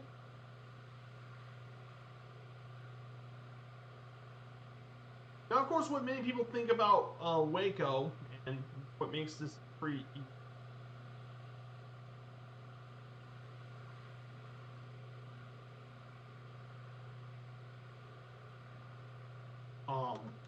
Waco is actually, many people know this for the Waco Siege, of course, but Waco's more than that. Waco's also where Dr. Pepper was invented. It was invented here in Waco and still has its heck.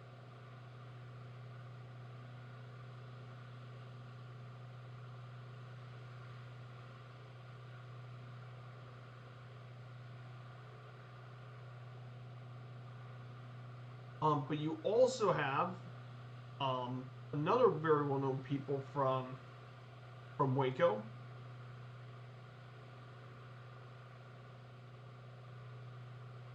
The Magnolia Market. It was mainly made by the people who make Fixer Upper, Chip and Joanna Gaines. They're also very famous people. They've been around the Waco area. And of course, Willie Nelson was around nearby Abbott. Very famous person.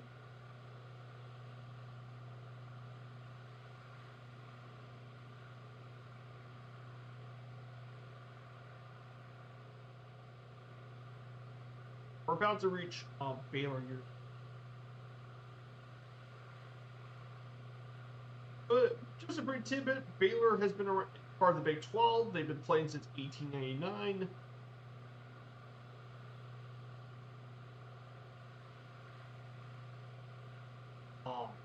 They haven't won a national championship, but they did win 10 different conference titles.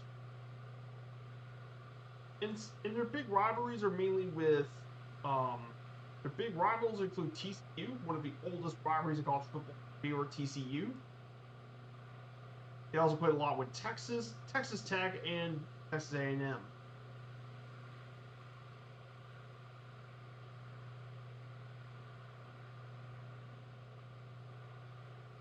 Really cool stuff, and one of their most famous people from Baylor is Robert Griffin III. He was its Heisman Trophy winner and probably one of their great players, along with Mike Singletary, being their two greatest players of all time from Baylor.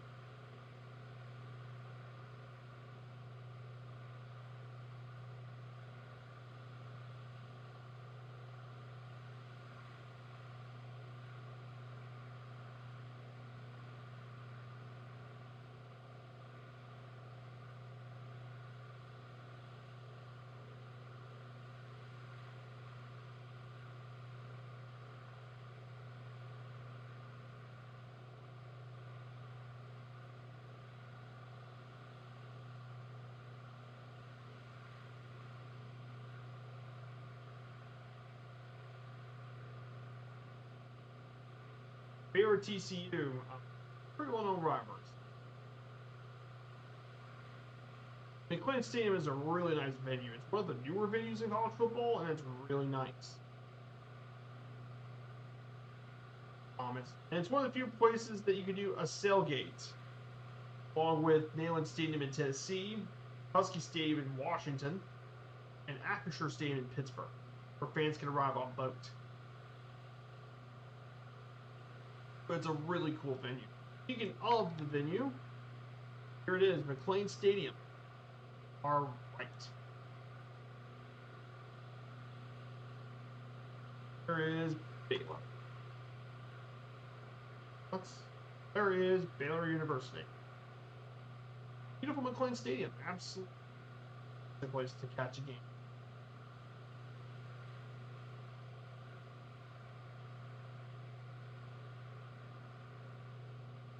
We're going to go ahead and make our way over to Austin.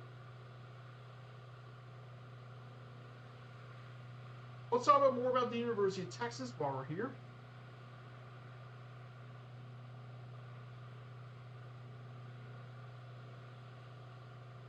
So, Texas has had several important rivalries in football, and there are big ones. Oklahoma is not the only massive rivalry for Texas. Texas also has two extremely huge rivals in Arkansas and Texas A&M. Texas Tech is another historic rival as well, but it was never really close. But the two big ones in Texas, of course, Arkansas and A&M.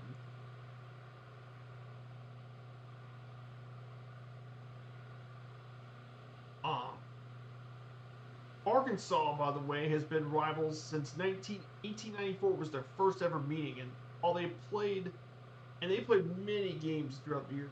They're historically important, including the 1964 game that led to Arkansas's national title, the game of the century 1969 in Fayetteville between Texas and Arkansas, which led to Texas winning the national title, or the 1989 game that became a large margin victory for an unranked team over a top-ranked team in college football, when Arkansas beat Texas 42-11 and more.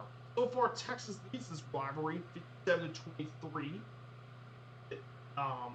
through the 80 meetings. Texas has also had the largest victory in the series, 4-0 back in their original meeting in 1894, and their longest win streak also was with Texas, winning 14 straight between 1894 to 1932. But Texas Arkansas, the rivalry did return back from its hiatus in 2004.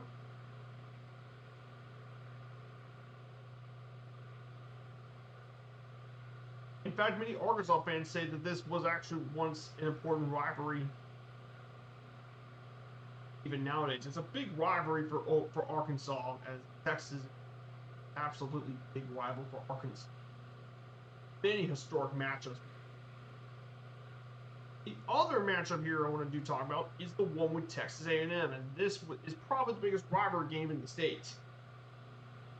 Trust me, Texas A&M do not like each other. They first met back in 1894. They've been they played over 100 played 119 times. Of course, Texas overwhelmingly dominates this rivalry with 77 wins, 37 losses, and 5 ties. Texas also had the largest victory in the series, and nothing in the 98 game. They also had a 10-game win streak from 1957 to 1956. But these two teams do not like each other at all. They don't. Really don't like each other. The rivalry did have an hiatus when Texas A&M joined the SEC back in 2012. Of course, the series thankfully was revived when Texas joined the SEC. Last game in the last game between the two teams so far, it was a Texas win, 17-7. But absolutely huge rivalry. It's a big deal for those in the state. Big deal. And if you guys don't know about Texas A&M, Texas A&M is a pretty big program itself too. They play at the massive Kyle Field, even bigger than the one in Texas. Huge campus, and the largest attendance ever for a college game was 110,000 people. And just like Texas Longhorns, they also have a lot of traditions.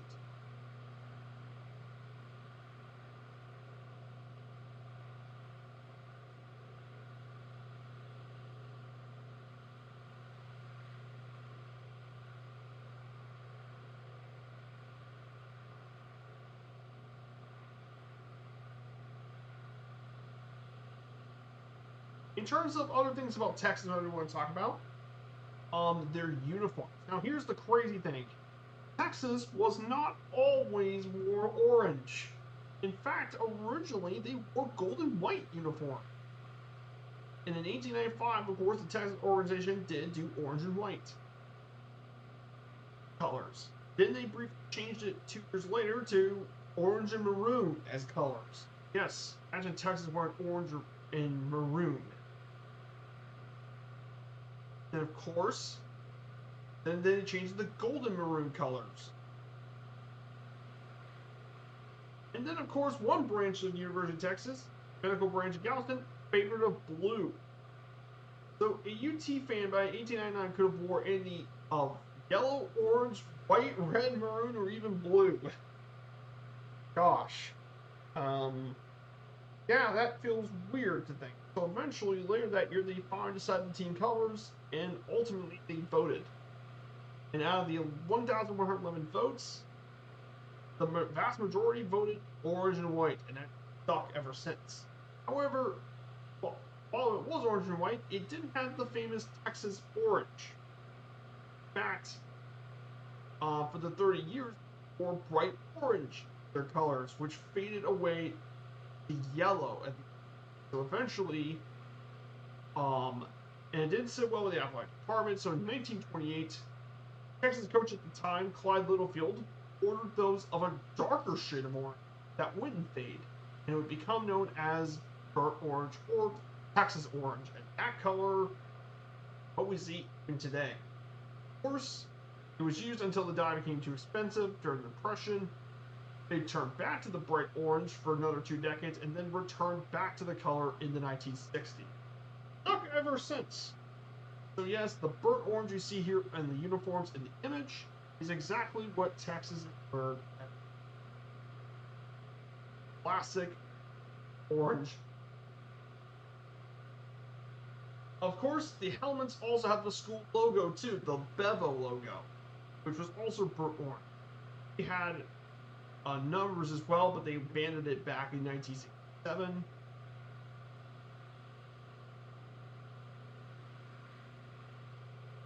And that is kind of been the color ever since. It's plain white helmet with the Longhorn logo.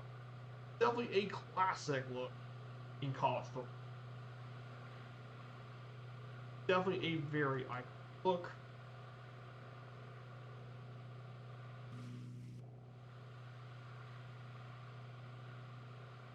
So definitely a very iconic and classic look.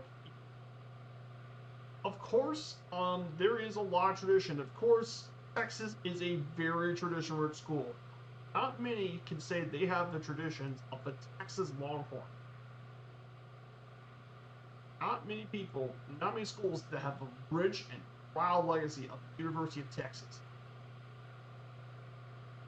So here's a couple of interesting traditions here for the University of Texas. Of course, is the mascot of Texas, Bevo. Now, of course, Bevo was not the original mascot for Texas. The original mascot was a pit bull terrier named Pig. Yes. However, Bevo has been used ever since 1916. Yes, the proud Texas Longhorn. If you guys don't know what a Texas Longhorn is it's actually part of a breed of cattle, and derived from the cattle brought by the Iberian Peninsula to the Americans by Spanish conquistadors. Then they live semi-feral range and allow them to have higher tolerance of heat and drought than most European breeds. These Texas Longhorns are big boys, especially their horns. Deer, however, have even longer horns. In fact, the longest spread of cattle horns actually were Texas Longhorns. The longest one was 127 inches of spread between the horns, which is absolutely enormous. Cattle horns. They're absolutely enormous.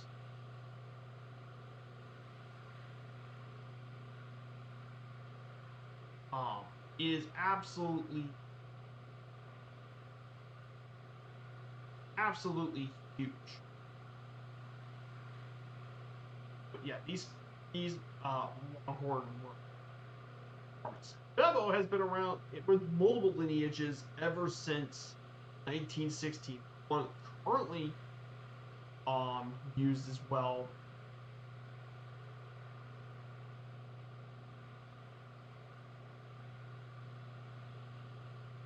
But Bevo is one very special Longhorn.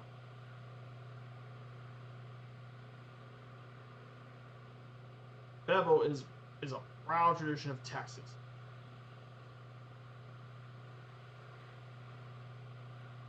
He's the pride of Texas football.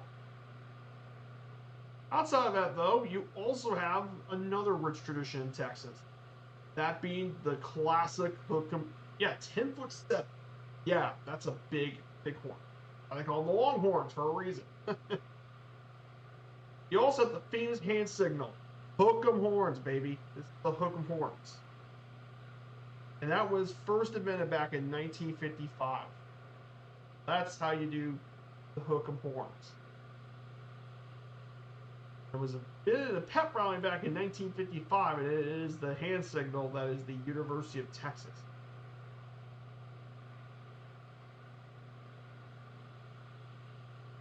Hook'em horns. Of course, people like to do the horns down.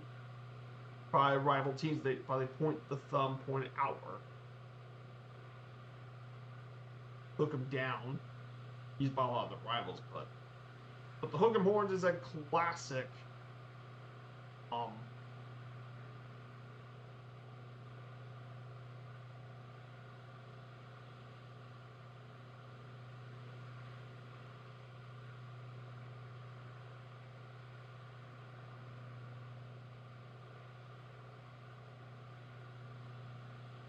But yeah, but there's also a lot of different uses for hand signal signs, including those from different programs, including the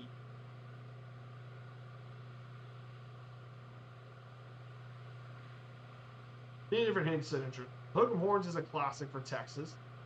Then you also have the world's largest Texas flag that runs down the field for every single game, and this flag is pretty big. It's run by and this flag is huge, 100 feet width, 150 feet long, made by the Flag and Banner Company in San Antonio. It's an absolutely enormous flag, and they do it for all the home games. And finally, the last tradition, and very important for the University of Texas, is lighting the tower. They light it in orange for various types of sport victories. And after the national championship victories, windows are lighted to display a large number one. Lighting the tower is a very iconic phrase, and it's basically the tower is it's basically in the main building of the university campus. They light up for traditional. That is a bit about the University of Texas, of course. If it's proud traditions. We're going to go through one last slide as we get closer to Austin in about a little bit. We're about to make our way over to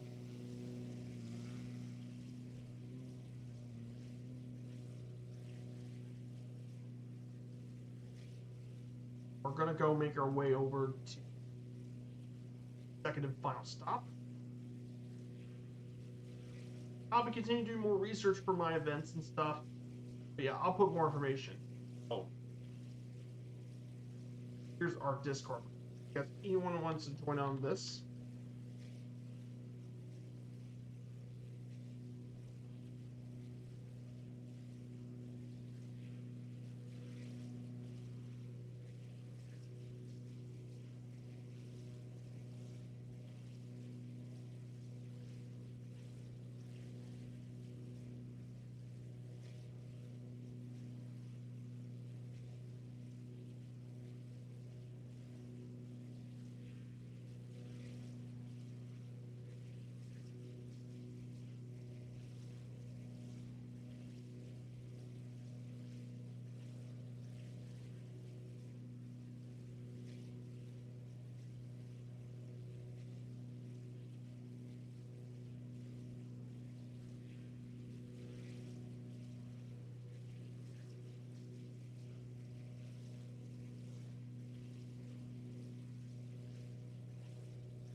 We're about to make our way pretty shortly to Austin, Texas. So a bit of information about Austin, of course.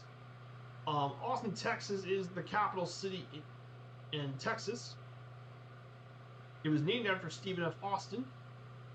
It's actually the fifth most populous city in Texas, second most populous state capital in our country behind Phoenix. Founded back in 1805, it's right in the part of the state. Of course, Austin has a very unique culture. A lot of local-based stuff. Of course, it has a rich cultural history, especially with cuisine, thanks to Texas barbecue, Texas chili. Food trucks and live music are a huge part of Austin's, and entertainment are a huge part of Austin, Texas. Especially the SXSW Film Festival. And of course, sports are mainly dominated by the University of Texas. Of course, they finally did get a major league team in 2021 with Austin FC. They finally got a major sports team in the city finally. It was the biggest city in the country that didn't have a major.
we're going to go ahead and make our way over to Austin. We're just 39 nautical miles out from Austin, Texas.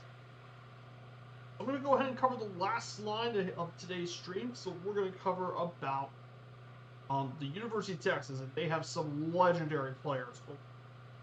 They had many iconic and legendary players throughout their long history. Some of these players include, of course, first player I want to talk about on our list is Pro Football Hall of Famer is Vince Young, the iconic quarterback of the Texas Longhorns that won the national championship back in 2005. He had a pretty decent NFL career, just was very inconsistent. Then, of course, I think for many considered to be the greatest Texas player of all time, Earl Campbell won the Heisman Trophy in 1977, had a legendary Hall of Fame career with the Houston Oilers. He even won the MVP in 1979, an absolute menace of a running back. He's a freak of nature. Physical freak of nature. Of course, he's not the only legendary Texas running back. Texas has got also Ricky Williams, who also won the Heisman Trophy and had a pretty up and down career. Paul Charles and Bijan Robinson are other successful Texas running backs that made it to the NFL. They got quarterback Bobby Lane, who we all know the curse of Bobby Lane for the Lions, of course, but he was actually a pretty successful quarterback and Pro Football Hall of Famer. You have Steve McNichol, another Texas Hall of Famer, played for the defensive side of things. Garrett Johnson, very successful linebacker in the NFL. Justin Tucker, I know his reputation's down the drain, but for those who don't know, Justin Tucker, considered by many to be one of the best kickers of all time, even though now his reputation's gone massively scandal, of course.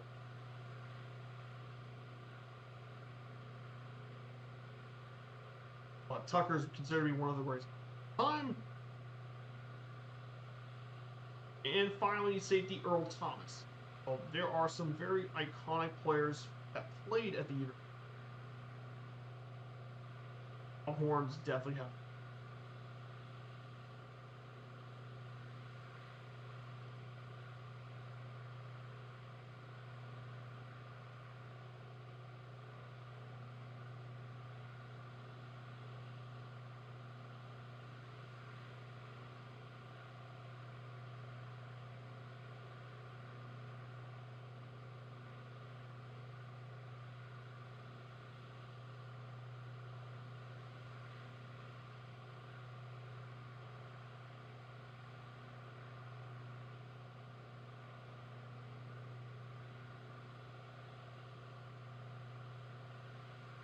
Yeah, so that is going to cover the University of Texas here.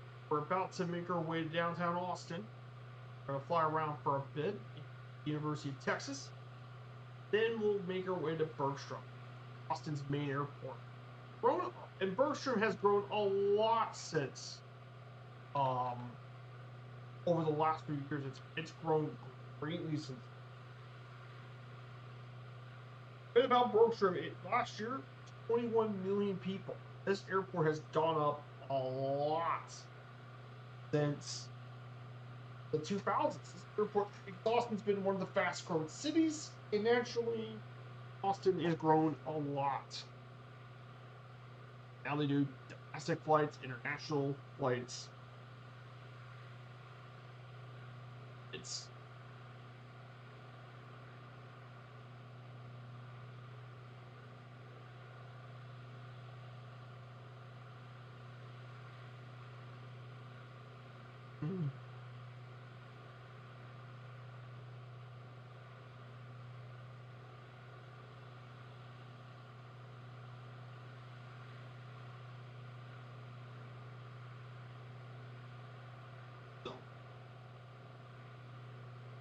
well, on a raid once we get our way down to Houston for.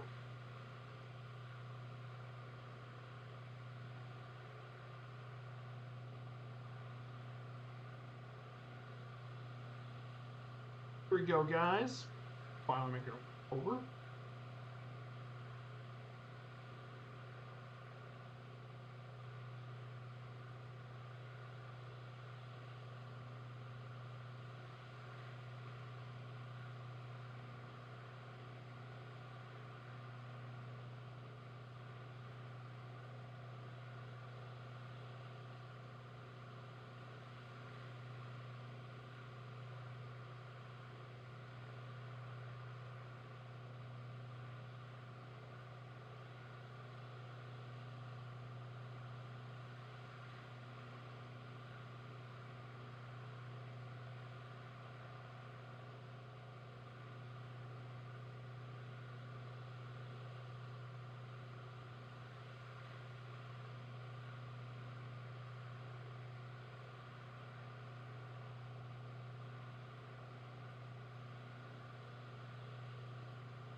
Here we are. We're about to reach. We're in the Texas suburbs. We're just around Round Block.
We're about to reach our way to the University of Texas shortly.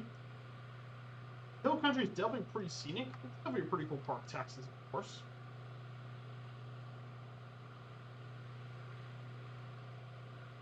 But in terms of stadium, of course, it's like I said, this stadium here is not even the biggest in the states. That would be the rival Texas A&M at College Station.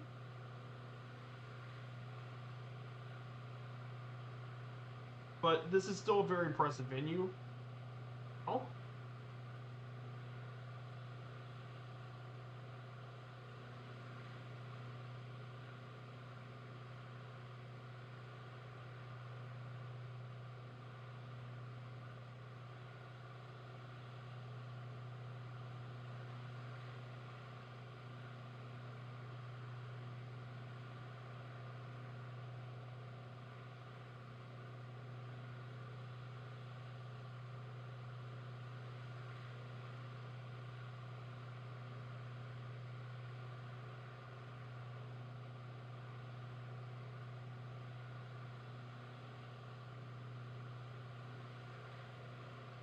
Here we go, guys. Austin, Texas. We finally made it to the capital city of Texas, of course. So, in terms of Texas versus Oklahoma, for the main predictions, of course, the Texas-Oklahoma game this year. Oklahoma is supposed to be 2.5% favorites. And according to predictions, they said Oklahoma has a 52% chance of winning this game. But like I said, this rivalry can go either way.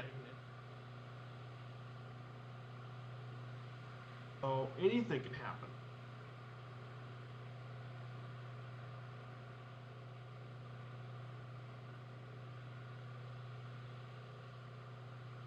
Here we go. Slow down a little bit briefly. We're just about to course. I'll be autopilot and then off. Fly over the campus. A brief view.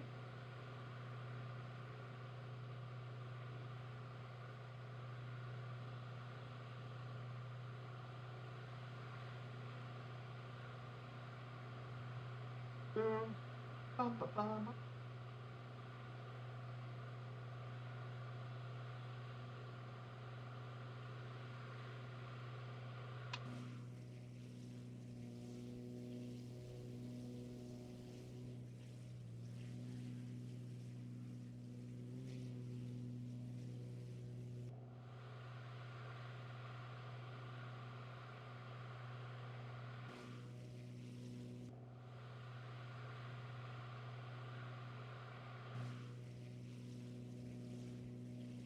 Here's a guy at the University of This here is the University of Texas. There's Darrell K. Royal Stadium here in the University of Texas.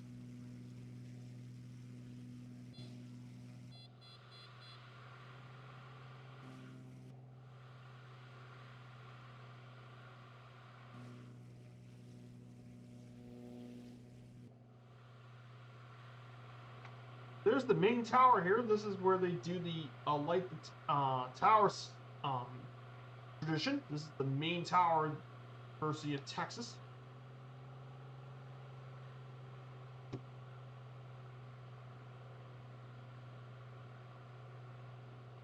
Owned by the campus, of course.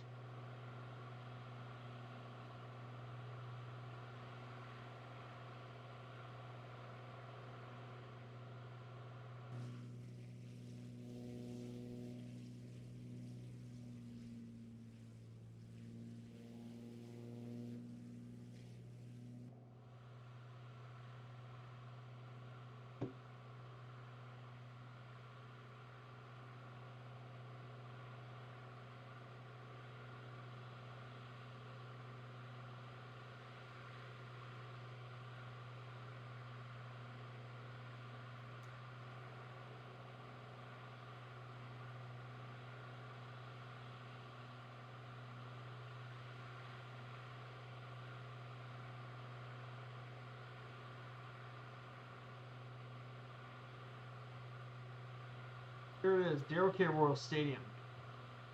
Size is absolutely enormous for a college game. Absolutely. We're gonna fly this way for another 6 miles, and we'll make our way down to Bergstrom. We'll go ahead and see and prepare for the raid. Probably raid. Probably go to MSF's. I don't know. Maybe Sergeant Staff's testing something, but I guess I'm going to raid MSF's official. They're doing the Albuquerque Balloon Fiesta, which should be absolutely gorgeous, though. If you guys never heard of it, it's the world's biggest.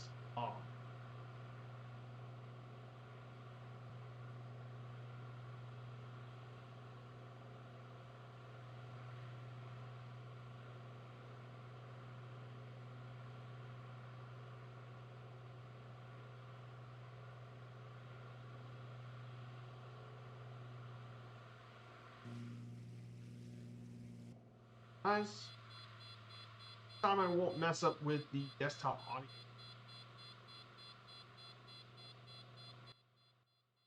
Audio down.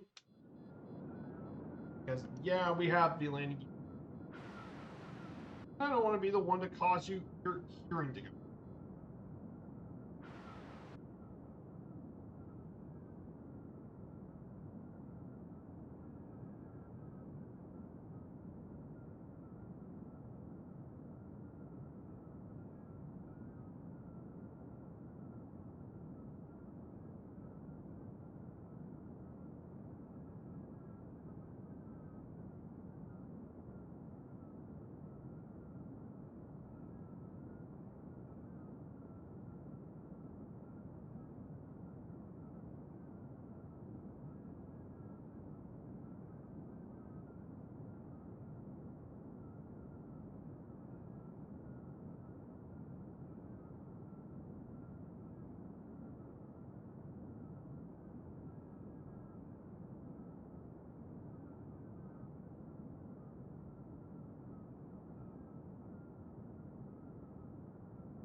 Here we go, guys. Our last link day here.